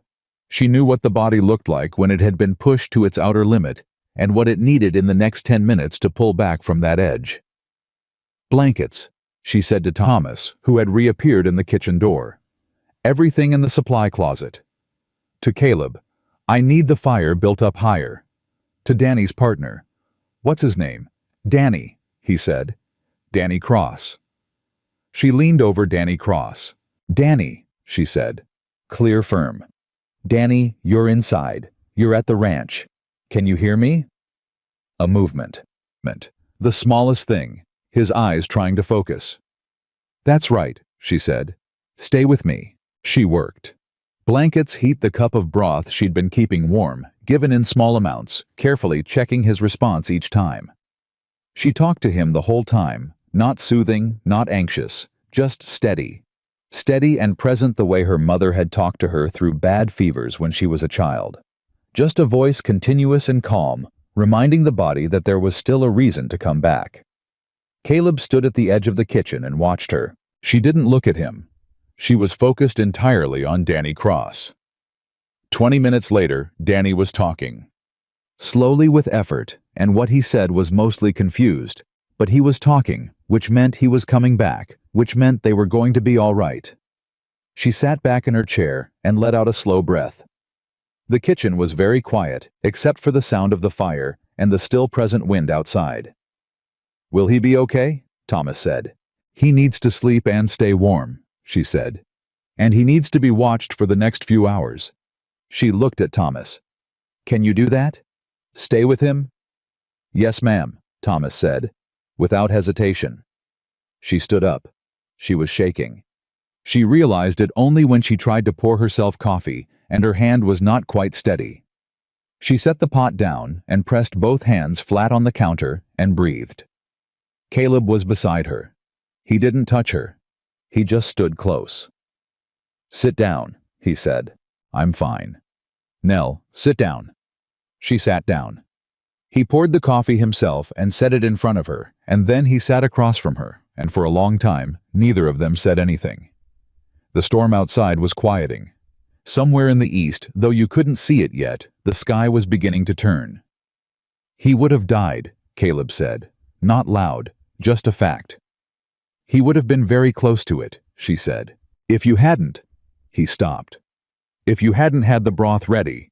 If the kitchen hadn't been—" He looked at her. "If you hadn't been here." She wrapped her hands around the coffee cup. "But I was here," she said. Caleb looked at her with something she was only beginning to know how to read, this man who kept so much behind a composed surface, who had spent years alone with the weight of everything he carried, who had trusted the wrong person for 5 years and lost more than just money to that trust. He looked at her like she was something solid, something that had been there when he needed it and had not moved. "Yes," he said. "You were here." She didn't say what she was thinking, which was that she had almost not been here, that the gate had been closed in her face, that she had been called a stray and pushed into the mud and told she had no place among hardworking men. She didn't say it. It didn't need saying. "Caleb," she said instead, "when the storm clears and things settle, I need to talk to you about Danny Cross's situation. He has no family here, and he's been living on wages that don't leave room for any kind of hardship. If he needs time to recover, he needs to know it won't cost him his position." Caleb looked at her. "Consider it done," he said. "And Thomas Reed," she said. "He's been doing the work of someone much older than he is, and he's never complained once. He deserves recognition for that. Not a speech, something practical. I'll see to it." "And Pete Hollis's knee." "Nell," he said. She stopped. "I will see to all of it," he said. "I hear you." She nodded. Outside, the wind was dying. Dawn was coming. The ranch had survived the night, not because of any single thing, not because of the cattle or the fences or the decisions made in the field. All of those things mattered. But what had held it together, the true center of it, the thing that had kept 23 men fed and warm and fighting and alive, had been this kitchen, had been her. She picked up her coffee cup. The fire crackled. Thomas sat quietly beside Danny Cross, watching the rise and fall of his breathing. And Caleb Mercer sat across from her and looked at her with the particular expression of a man who is, for the first time in a very long time, not sitting alone. The morning after the storm was the quietest Nell had ever heard the ranch. Not empty quiet, full quiet. The kind that comes after something hard has passed and everyone is still taking stock of what remains. Men moved through the yard slowly, with the careful deliberateness of people checking their own bodies after a fall, testing weight on each leg before committing to the next step. She had been up since before dawn again. The kitchen was running. Coffee, biscuits, a pot of oatmeal with the last of the dried apples, because the men needed something sweet after a night like that, and she had been saving those apples for exactly this kind of moment without consciously deciding to. Danny Cross was awake. Still pale, still moving slowly, but awake, and sitting up on his own, which was the only thing that mattered. Thomas Reed had not left his side. When she brought Danny a bowl of oatmeal at 6 in the morning, He looked at her with eyes that were clear enough to be embarrassed. "I heard you kept talking to me," he said. "Last night, when it was bad." "I did," she said. I don't remember most of it," he said. "But I remember the voice." He looked at the bowl in his hands. "I remember thinking there was someone there." "There was," she said. "There always will be." She said it simply without weight, the way you say things that are just true, and she watched something move through his face that was too raw for a 22-year-old man to know what to do with. So he just looked back down at his oatmeal and nodded. Thomas looked at her over Danny's head. She looked back at him. Neither of them said anything. They didn't need to. Caleb came in at 7, which was later than his usual time, and she understood that he had stayed in the field until the last possible moment, checking, confirming, accounting for every animal and every piece of equipment the storm had touched. It was the kind of thing he did. The kind of thoroughness that she was learning was simply the way he was built. He looked more rested than she expected, given that she knew he hadn't slept. Some men carried exhaustion in their faces, and some carried it deeper, and Caleb was the second kind. He sat at the table. He looked at Danny Cross. "How are you feeling?" he said. "Better, sir," Danny said. "I'm sorry about last night. I should have gotten back sooner." "You got caught in something nobody predicted," Caleb said. "That's not an apology situation." Danny looked slightly undone by this. Apparently, he'd been bracing for a different kind of conversation. "Your job is here when you're ready to come back to it," Caleb said. "Take the time you need." He looked at Nell very briefly, just a flicker before looking back at Danny. "Miss Whitaker will make sure you're fed properly until you're back on your feet." "Yes, sir," Danny said. "Thank you, sir." Caleb picked up the coffee she'd set in front of him and drank. She moved back to the stove and gave him the privacy of the table, because she understood that he sometimes needed the kitchen without her. Watching him, needed to just be in it, in the warmth of it, the function of it, without having to be performing anything for anyone. She heard him talking to some of the men as they came in. Quiet exchanges, brief the way he talked when he was in work mode. But there was something different in the texture of it this morning. A slight loosening that she couldn't point to in any specific word or phrase. She thought about what he'd said the night before. "I knew this was holding." She thought about that a lot over the next few days. What it meant to be the thing that held. Not the hero. Not the person making the big decisions under pressure.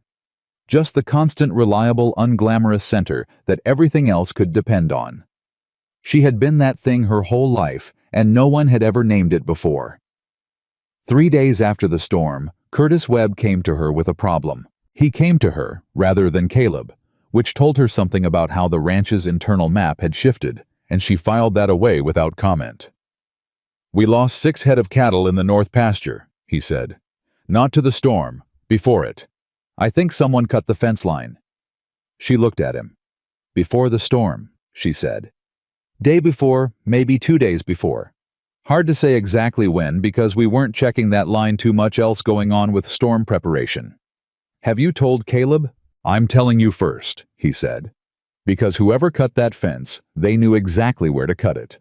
They knew which stretch of fence was furthest from where we were working. They knew our routine."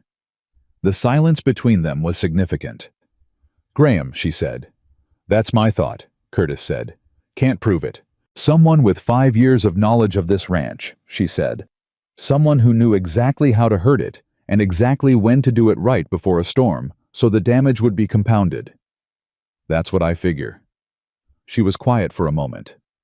"Go tell Caleb," she said.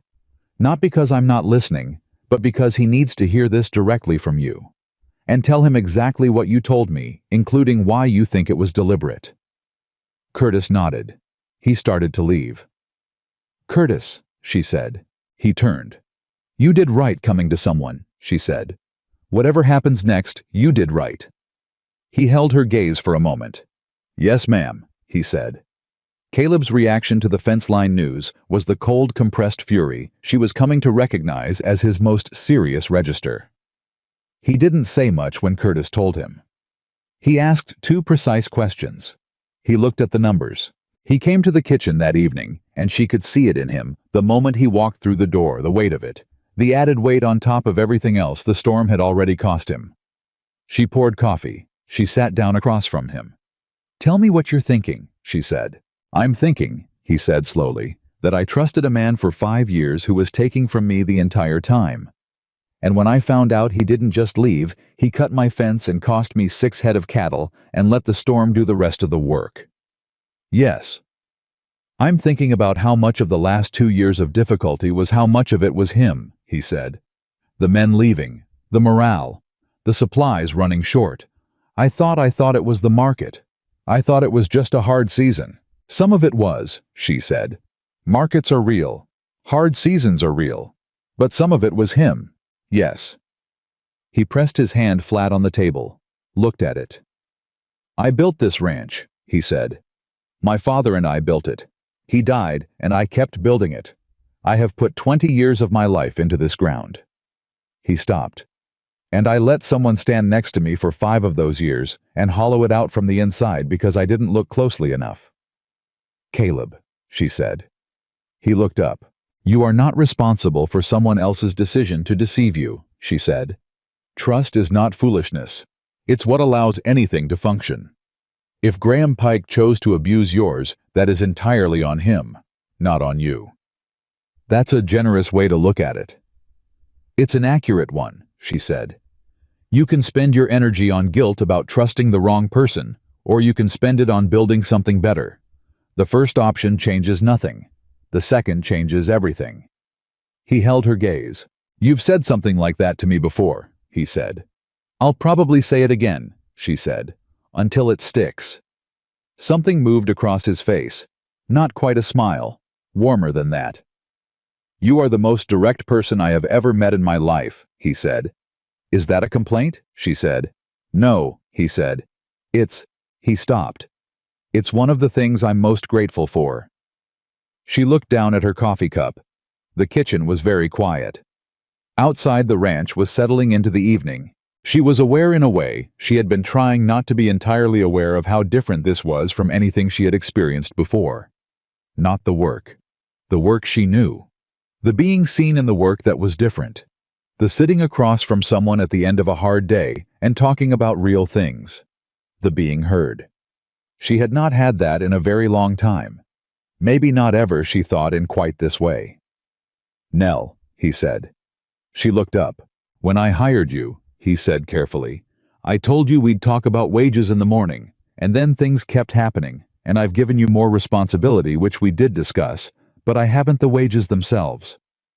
"Caleb," she said, "I trust that you'll be fair." "I want to make sure you know," he said, "that what you're doing here, what you've built here in a month, I am aware of what it's worth." She looked at him. "A month," she said. He looked at her. "Is it not?" He paused. "I've lost track, to be honest. With the storm and everything before." "It'll be 5 weeks on Thursday," she said. He shook his head slowly. 5 weeks, he said. "It feels like—" He stopped. "Longer," she said. "Like you've always been here," he said. She felt that land somewhere in her chest. Felt it in the particular way you feel things that are true and that you were not prepared for. "I'll take that as a compliment," she said. "It is one," he said. "The most honest one I know how to give." She stood up before she could say something she wasn't ready to say. She went to the stove and checked the fire, which didn't need checking, and gave herself 30 seconds of facing away from him to put everything back where it belonged. "Good night, Caleb," she said. "Good night, Nell." She heard him leave. She stood at the stove for another minute before she moved. The twist came from a direction she hadn't anticipated, and it came 12 days after the storm on a Tuesday morning, when a man she had never seen before rode into the yard and asked for Caleb Mercer. She saw him from the kitchen window, not something. She made a habit of watching the yard, but something had drawn her eye. He was well dressed for a ranch visit, not a working man, the kind of dressed that meant money or authority or both. She didn't think more about it. She had biscuits to make. Caleb came to the kitchen at noon, and he was different. Not dramatically, not the way you are different when something enormous has happened. More subtle. Like something had been set down somewhere, and he wasn't sure yet whether he'd be able to pick it back up. She put food in front of him and waited. He ate for a few minutes without talking. Then, "The man who came this morning." "I saw him ride in," she said. "His name is Franklin Holt. He's a land agent. He represents a group of investors out of Denver." She was quiet. "They're interested in Redstone Valley Ranch," Caleb said. She understood immediately what that meant. "They want to buy it," she said. "They want to make an offer," he said. Holt was careful about the wording. "But yes, they've been watching the ranch for a year apparently. The difficulties of the last 2 seasons, the staff turnover, the storm damage. He came out here to see if—" He stopped. "To see if I was ready to consider options." She looked at him. "What did you say?" she said. "I said I'd think about it," he said. She sat down across from him. "What are you thinking?" she said. "I'm thinking," he said, "that the number he mentioned it would clear the debt. It would clear it entirely and leave enough to start over somewhere smaller. Somewhere—" He stopped. "Somewhere that doesn't have 20 years of everything I've built and lost into it." She was very still. "And what is the alternative?" she said. "The alternative is what we've been doing," he said. "Rebuilding, a piece at a time, the way you said." He looked at her. "It's slow, and it's uncertain, and there's a real possibility that—" He stopped again. "That it doesn't work," she said. "Yes. And if you sell—" "It's done," he said. "It's certain, it's gone, but it's done." She looked at the table between them. "Can I ask you something?" she said. "Yes." "If your father were here," she said, "what would he say?" The silence that followed was the longest one she had ever sat in with Caleb Mercer. "He would say," Caleb said finally very quietly, "that a man who sells what he built because it got hard is not a man who deserved to build it." "Is that what you believe?" she said. He looked at her. "I don't know what I believe right now," he said. "I believed in Graham Pike. I believed the ranch was sound when it wasn't. His jaw tightened. "I'm not sure my judgment is the thing to rely on at this particular moment." And there it was. The thing underneath the surface of everything. The real wound that Graham Pike had left. Not the money, not the cattle, not the fence line. The wound to Caleb Mercer's trust in his own judgment. She had known it was there. She hadn't known how deep it went. "Caleb," she said. He looked at her. "Your judgment," she said slowly and clearly, "is what hired me when you had no reason to. It's what listened when I told you about your men. It's what recognized what the ledger numbers meant when I put them in front of you. It's what kept 23 men alive through a blizzard." She held his gaze. Graham Pike was one bad decision. One. Against how many good ones? He didn't answer. "You are not your worst mistake," she said. "No one is." He looked down at the table. His hands were flat on the surface. She could see the tension in them. "Don't sell it," she said. And then, because she understood that she was saying something beyond her role and she was going to say it anyway, "Please, don't sell it." He looked up sharply. "Why?" he said. She met his eyes. "Because everything that happened here, everything that's been rebuilt these past 5 weeks, it happened here. In this specific place. With these specific men. If you take those men and scatter them and sell this land to investors who will run cattle on it without knowing a single one of their names." She stopped. "All of it is gone. Not just the ranch. All of it." The room was very still. "And you," he said. His voice was quiet. "If I sell—" She looked at him. "I find another open door," she said. "That's what I do." "I don't want you to find another door," he said. The words came out without preparation, and she could see the moment they were out that he hadn't fully planned to say them. She looked at him. He looked back. Neither of them moved for a long moment. "Then don't give me a reason to look for one," she said. He held her gaze. Then he nodded. Once. Slow. "I'll send word to Holt tomorrow," he said. "The ranch isn't for sale." She exhaled. "Good," she said. She got up and went back to the stove, and she was aware that her hands were not entirely steady, and she was also aware that she didn't entirely mind. What happened next arrived in a form she had not predicted, and it arrived in the shape of a woman. Her name was Margaret Aldous.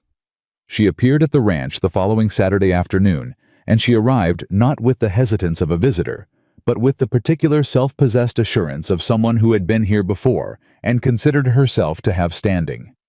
She was 50-something handsome, in the sharp-edged way of women who had built their own authority, and she swept through the front door with the confidence of someone who had not been turned away from many gates. She was Robert Aldous's sister, Caleb's late business partner.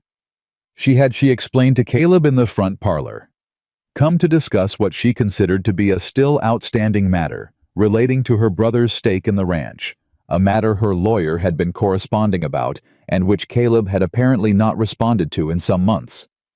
Nell heard this from the kitchen. She was not eavesdropping. The walls of the ranch house were not thick. She heard Caleb's voice controlled, measured with that compressed quality that meant he was working to stay composed.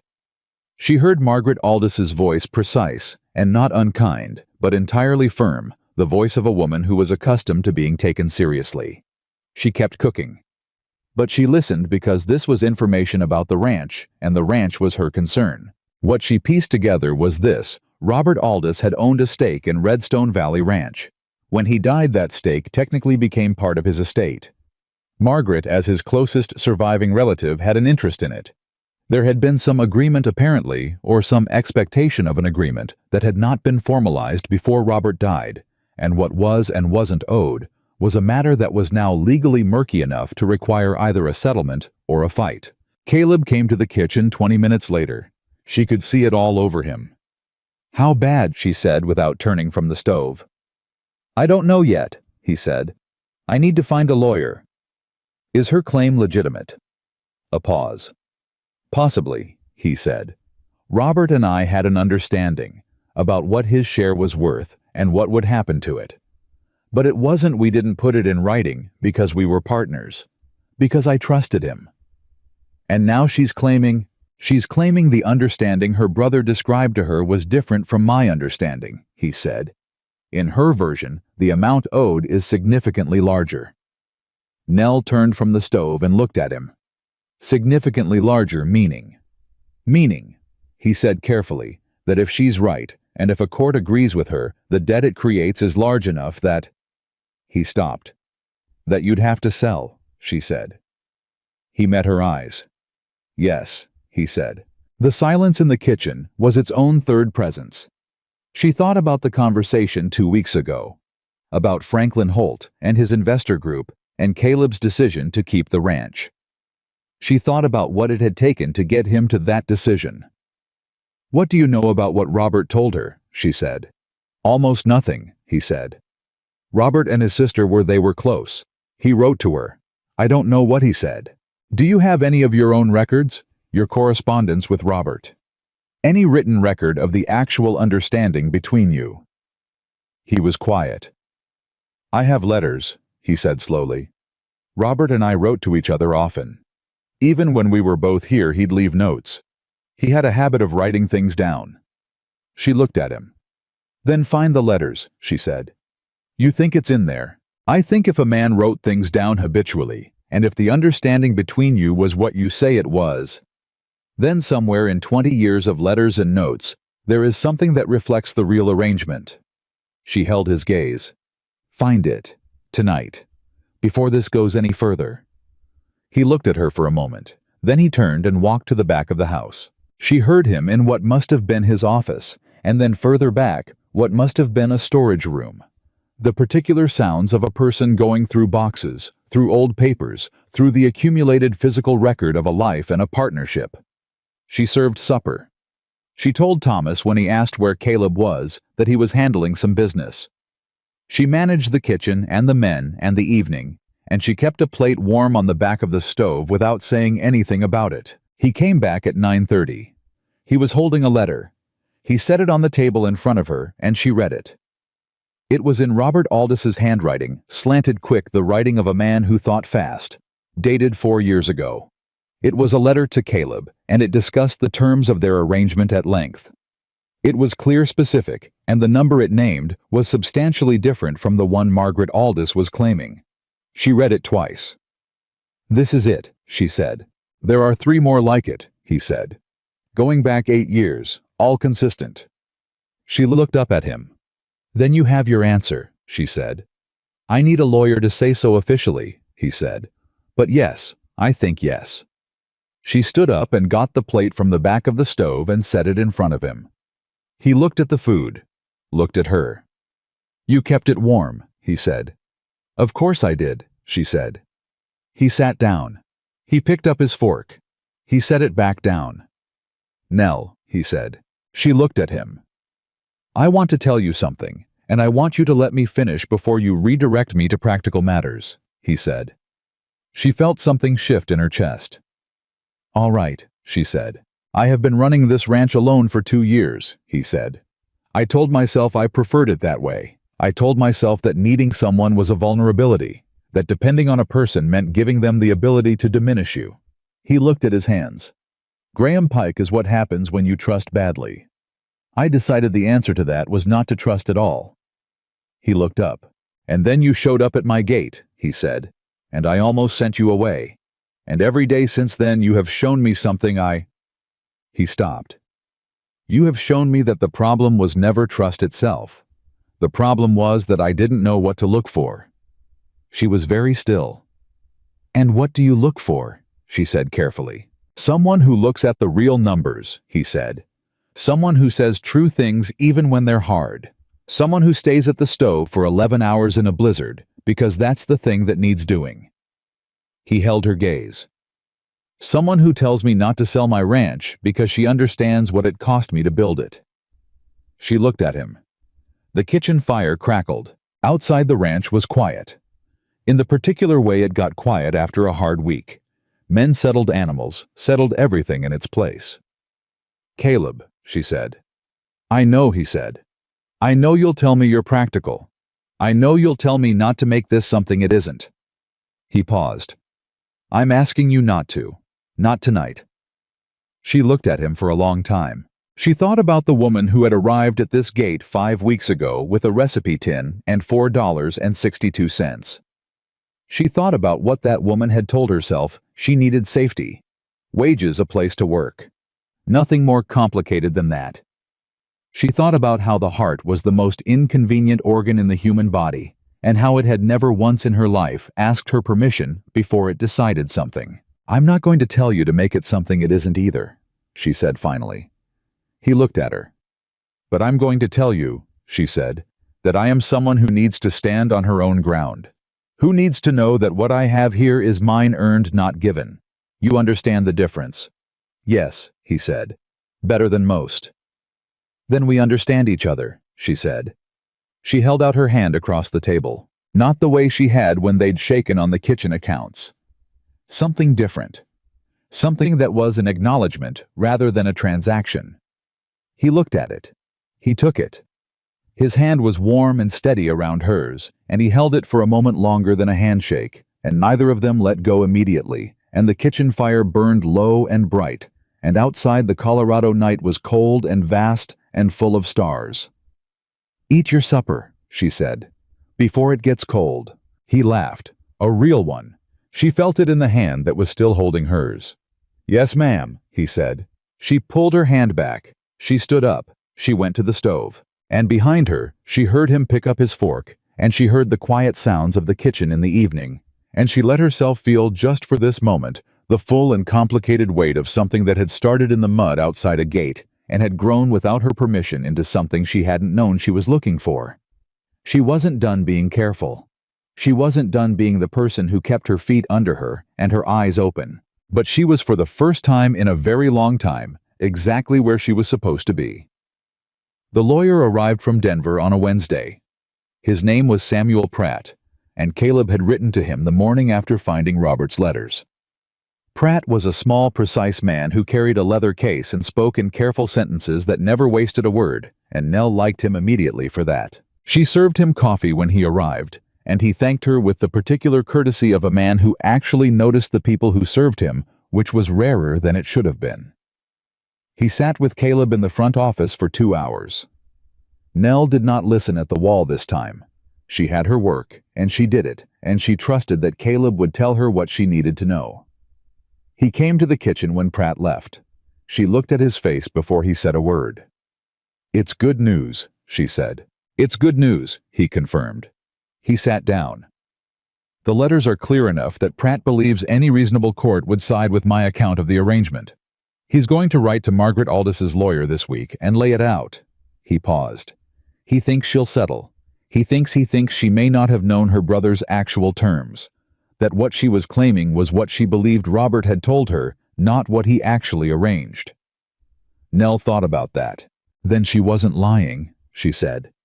"No, just mistaken. And certain in the way people are certain when they're grieving someone, and all they have left is what they remember being told." She was quiet. "That changes how you feel about it," she said. "Not a question." "It changes how I want to handle it," he said. "Pratt's letter will be firm, but I told him not aggressive. She lost her brother. She's not a villain." Nell looked at him. This was the thing about Caleb Mercer that she kept encountering from new angles. This fundamental decency that sat underneath the composed surface and the hard-learned caution. The ability to look at someone who had threatened everything he'd built and still extend toward them the consideration of their full humanity. "You're a fair man," she said. He looked slightly uncomfortable the way he always did when she said something that was plainly true and plainly about him. "I'm trying to be," he said. "That's all any of us can do," she said. She set a biscuit in front of him.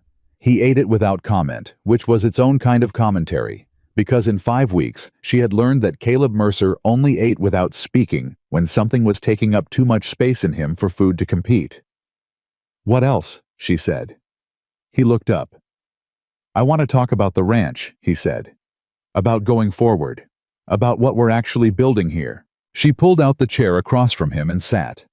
"Then talk," she said. He laid it out methodically, the way he did everything. "Start with the real numbers. No softening. No illusions." The debt was manageable.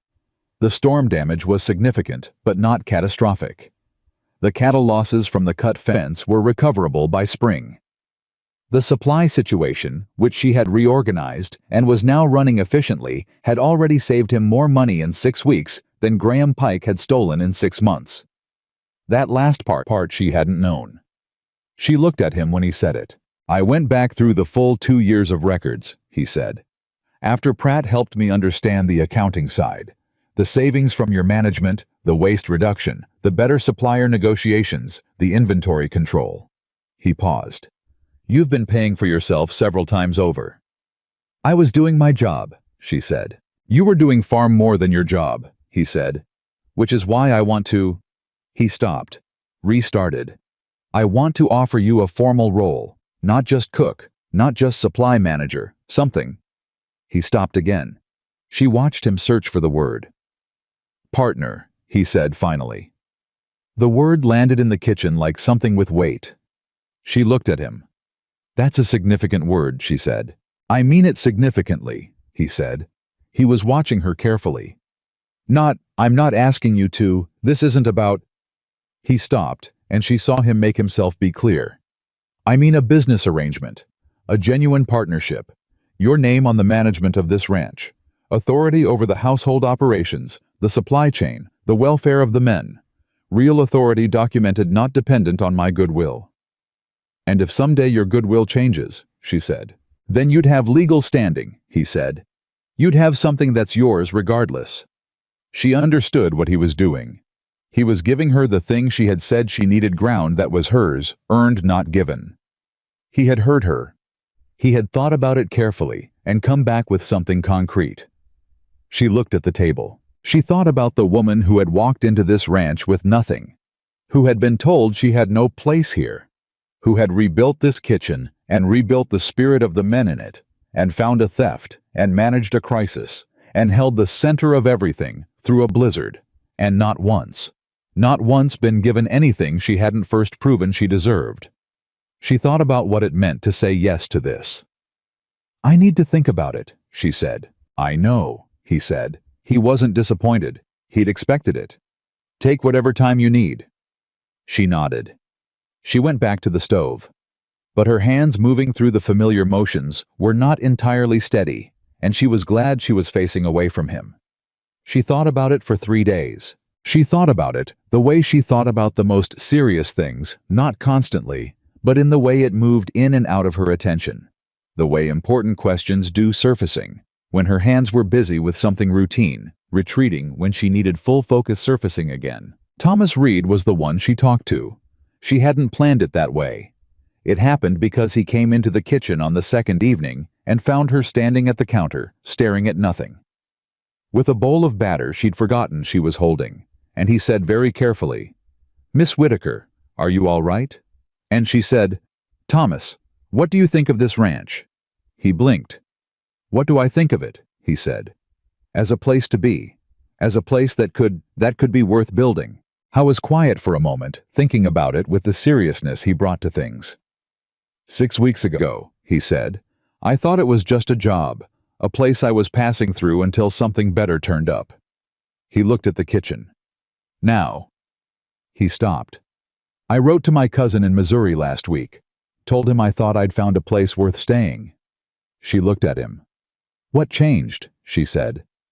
He looked at her steadily. You know what changed, he said. She did.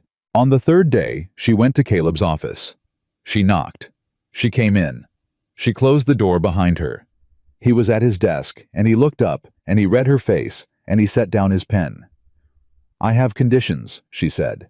Something in him relaxed very slightly, which told her he'd been more uncertain about her answer than he'd let on. Tell me, he said. My name is on the document as an equal partner in ranch management, she said. Not a subordinate role with a generous title. Equal. Agreed, he said. My wages are set at a figure we both negotiate, not one you determine alone, and they're reviewed every 6 months. Agreed. If I see something wrong in the accounts and the operations in the treatment of the men, I say so, directly, and I'm heard, not managed. He held her gaze. I would expect nothing less, he said. She looked at him. And this arrangement, she said carefully, is separate from anything else that may or may not develop between us. It stands on its own. If everything else went wrong... She stopped. You'd still have your ground, he said. Yes, Nell, that is exactly the point. She let out a breath. Then yes, she said. I accept. He stood up from behind the desk and extended his hand. She crossed the room and shook it, and it was different from the other times, from the business handshake over the kitchen accounts and the reaching across the table in the firelight. This was both of those things, and something beyond them, the formal acknowledgement of something that had been true for weeks, finally being given its proper name. Welcome to Redstone Valley Ranch, he said. Officially. I've been here for 5 weeks, she said. Then it's overdue, he said. She almost laughed. She did actually, a small one, and she saw it surprise him, and then he was smiling too. That real smile she had learned to watch for, the one that started slow and changed his whole face. She went back to her kitchen. She stood in it and looked at it, the cleaned stove, the organized shelves, the fire she had kept burning every day since she arrived. Hers now, in the only way that mattered. Graham Pike came back on a Friday. She was in the supply barn doing the weekly inventory when she heard the gate, and when she came around the corner of the barn, she saw him. He was on horseback, which meant he wasn't a man coming to beg. He rode in like a man who still thought he had something to say. Caleb was in the yard. She stayed where she was. She watched. She couldn't hear the words from that distance, but she could read the shape of the conversation, Graham talking first. Something that had the posture of justification, of explaining. Caleb listening. Caleb still the way he went still when he was being deliberate rather than reactive. Then Caleb talking. Graham's body changed. Something went out of him. He turned his horse and rode out the gate without looking back. Caleb stood in the yard for a moment. Then he turned and saw Nell by the barn. He walked to her. What did he want? She said. A reference, Caleb said. He needs work, and he needs someone to speak for his years here. What did you say? Caleb looked at the gate. I said I'd confirm his employment dates and his role, he said. I would not speak to his character. She nodded. That's fair, she said. He asked, Caleb paused. He asked if it was you who found the ledger discrepancies. What did you tell him? The truth, Caleb said. That I asked someone to organize the records, and they did their job thoroughly. She looked at him. He didn't say anything to that. He said, Caleb said slowly, she's smarter than I gave her credit for. The silence held for a moment. High praise from Graham Pike, she said. The highest he's capable of, Caleb said. She picked up her inventory ledger and went back to work. But she allowed herself walking back into the supply barn. One brief moment of something that was not quite satisfaction, but was in the same neighborhood. She had never needed Graham Pike to respect her, but she was human enough to notice when he did. The real shift at Redstone Valley Ranch happened quietly, the way the most important things always do. It wasn't a single day or a single decision. It was the accumulation of weeks of suppers that were good enough that men stopped thinking of the table as a place to fuel up and started thinking of it as a place they wanted to be. Of mornings that began with something warm and made with genuine attention.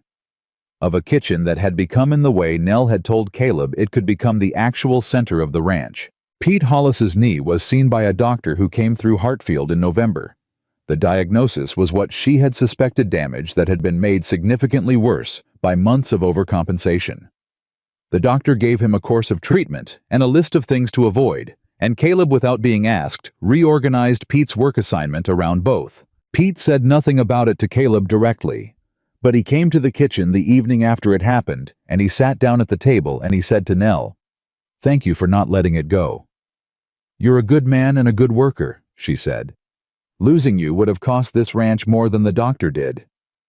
"That's a practical reason," he said. "It's also not the only reason," she said. "But I knew you'd be more comfortable with the practical one." He looked at her for a moment. Then he smiled, a slow, real smile that she hadn't seen from him before. "You know us all too well," he said. "I'm working on it," she said. Curtis Webb stopped talking about leaving. It happened so gradually that she almost missed the precise moment when it became simply a fact. The man who had his bags half packed was now the man who took the most pride in the north pasture fence he'd rebuilt after Graham's sabotage. He repaired it himself, every post, and when he was done, he walked the entire length of it, and she saw him do it from the kitchen window, and understood that he was doing what people do when they've decided somewhere is theirs.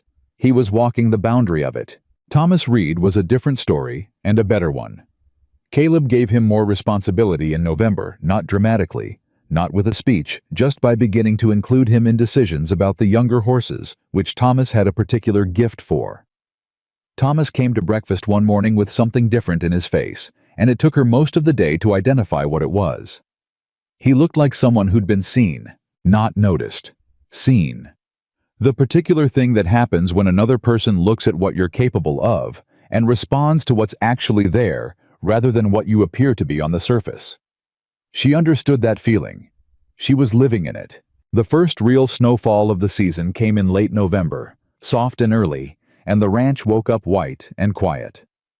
She stood in the kitchen doorway with her coffee in both hands and felt the cold air and looked at the yard and thought about the morning she had stood at the gate in the mud, and the distance between that morning and this one felt both impossibly long and also like no time at all. Caleb appeared at her shoulder.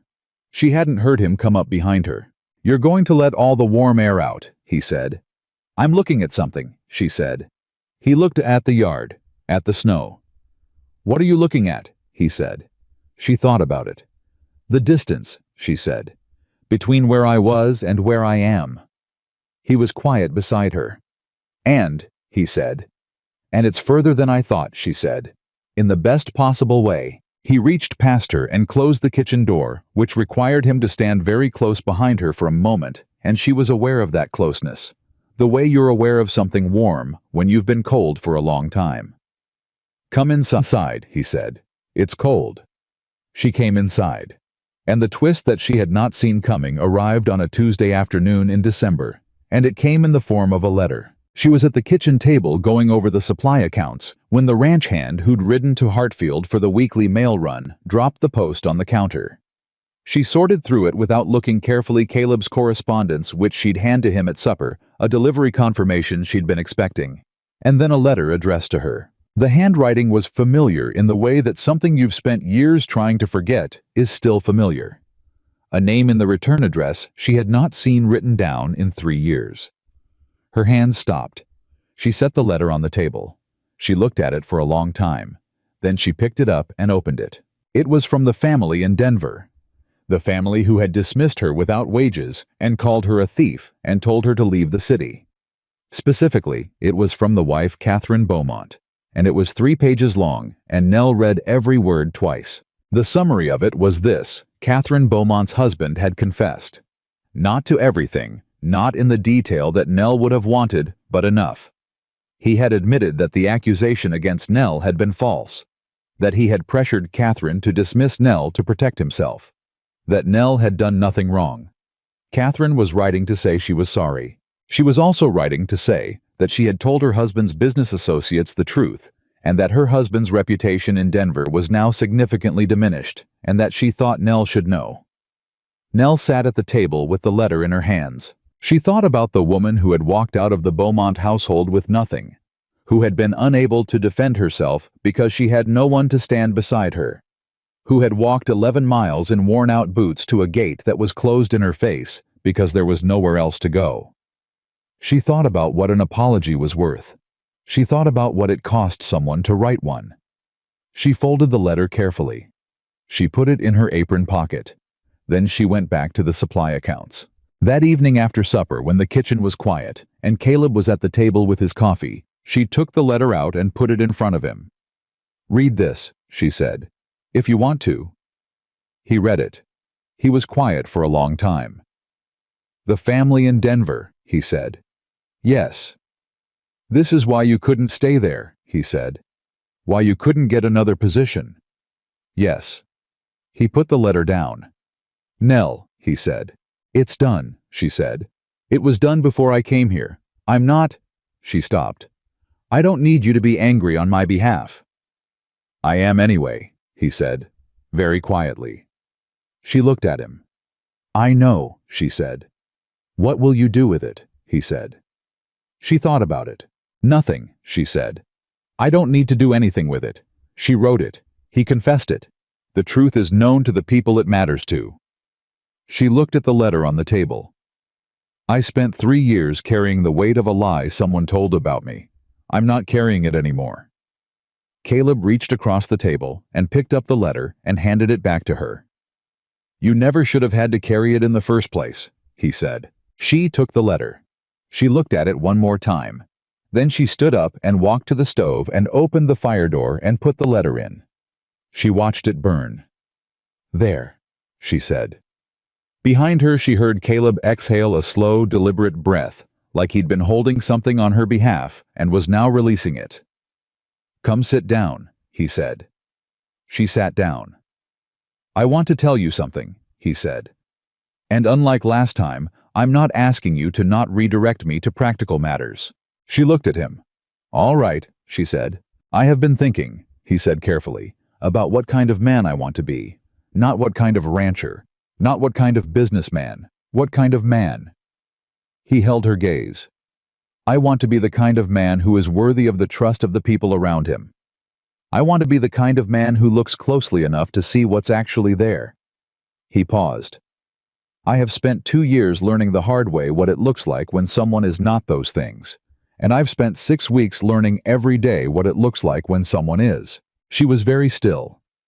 "You're going to embarrass me," she said. "You are the least embarrassable person I have ever met," he said. "But I want to say it anyway." He looked at her. "You walked into this ranch and you made it. You made it somewhere worth being.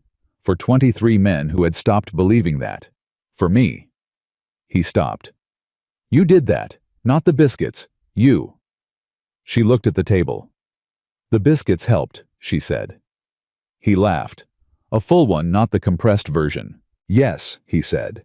"The biscuits helped." She looked up. "Caleb," she said. "Nell," he said. "I am going to say something practical now," she said. "Because I need to." "Say it." "I am not a woman who does things halfway," she said. "I am not a woman who keeps one foot out the door as a precaution.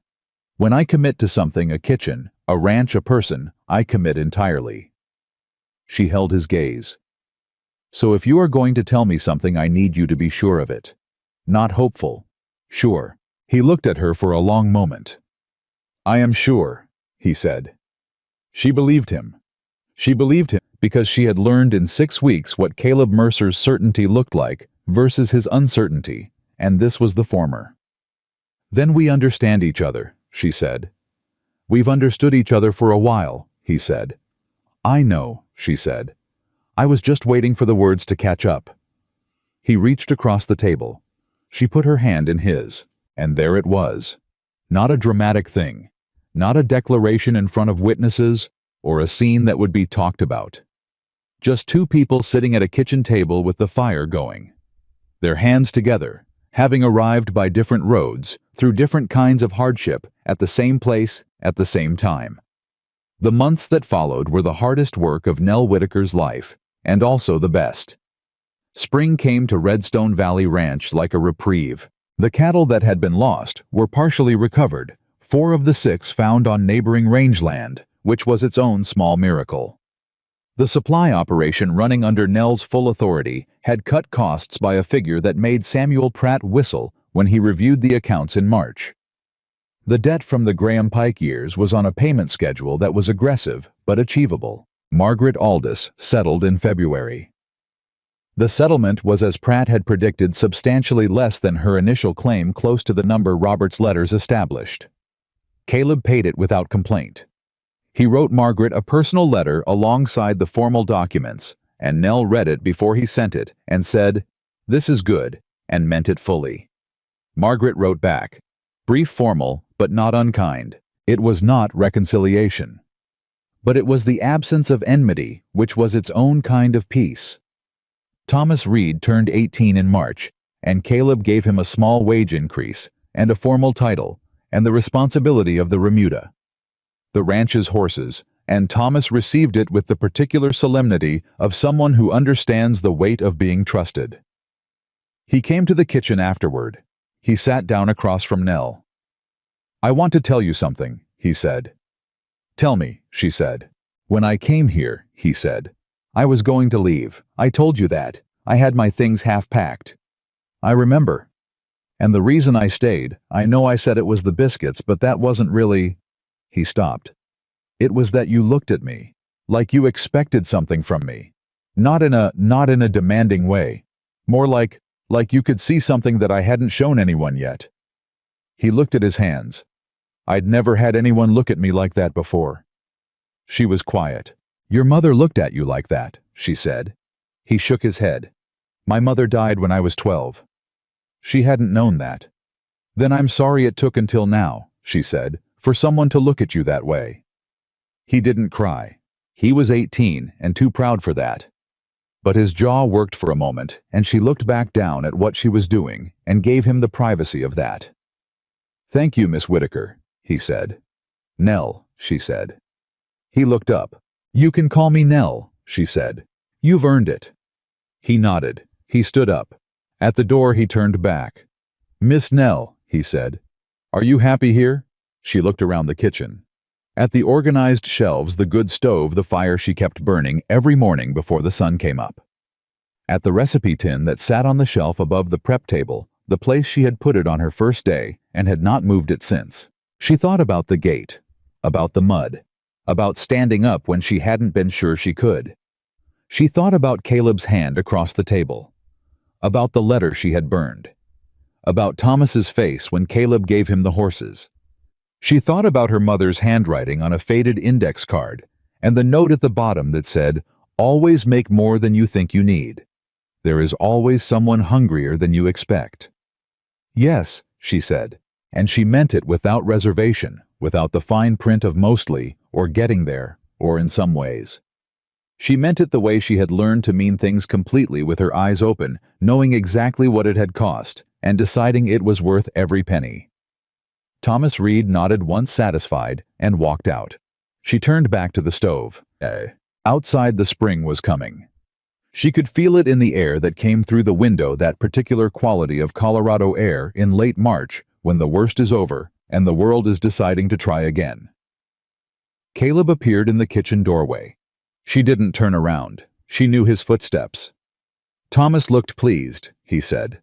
He's a good young man, she said. He is, Caleb said. We were lucky to keep him. We were, she said. He came into the kitchen and stood beside her, and they were quiet together for a moment, which was one of the things she had come to love about him, the quality of the silence he could share. It wasn't empty. It was full of everything that didn't need saying. I was thinking, he said. About what? About what this place is going to look like in 10 years, he said. If we keep doing what we're doing. She looked at the fire. Tell me, she said. He talked. About cattle, about land, about what a well-run operation could build in a decade if the fundamentals were sound. About the men who were loyal now, and what that loyalty was worth. About the things he wanted to do differently than his father had done them, and the things he wanted to keep exactly the same. She listened. She added things. She pushed back on 2 points, and he pushed back on one of hers, and they worked through it, the way they worked through everything directly without performance, because they had both learned that honest friction between people who respected each other produced better outcomes than comfortable agreement. It was, she thought, the best kind of partnership. At the end of it, he said, What do you want in 10 years? What does it look like for you? She thought about it carefully. I want this kitchen, she said. With better shelving on the east wall, I've been meaning to tell you about that. I want Thomas Reed to be running something significant on this ranch, and I want to have been a part of teaching him how. I want the men here to know every day that the work they do matters and that someone has thought about what they need. She paused. And I want to be the person writing down the recipes. He looked at her. Your mother's tin, he said. And everything I've added to it, she said. Everything I've learned here. I want there to be something that remains. Something someone could find in 20 years and know that this was a kitchen where people were cared for, where something good was made every day. She stopped. I want to leave something behind. Caleb was quiet. You already have, he said. She looked at him. You've been here 6 months, he said. And this ranch it's not the same place. The men are not the same men. I am not the same man. He held her gaze. Whatever happens in the next 10 years, that is already true. She felt it, the full weight of it, the real weight of it, settling somewhere in her chest and staying there. She had walked 11 miles in worn-out boots with $4 and a recipe tin and been told she was nothing. She had gotten up out of the mud and walked through an open door and done the only thing she had ever known how to do, looked closely worked, honestly cared without apology, and made something good. And it had been enough. More than enough. She turned back to the stove. She had biscuits to make. The recipe was her mother's, and it was hers. And someday it would belong to someone she had not yet met, who would stand in a kitchen somewhere and make something good for someone who needed it. And the chain of it would continue forward in the only way that anything truly essential ever does not, through monuments or declarations, but through one person's hands and another person's hunger, and the daily, unremarkable, quietly miraculous act of showing up and doing the work. Nell Whitaker had arrived at Redstone Valley Ranch with nothing. She left it with everything that mattered, and she never left it at all.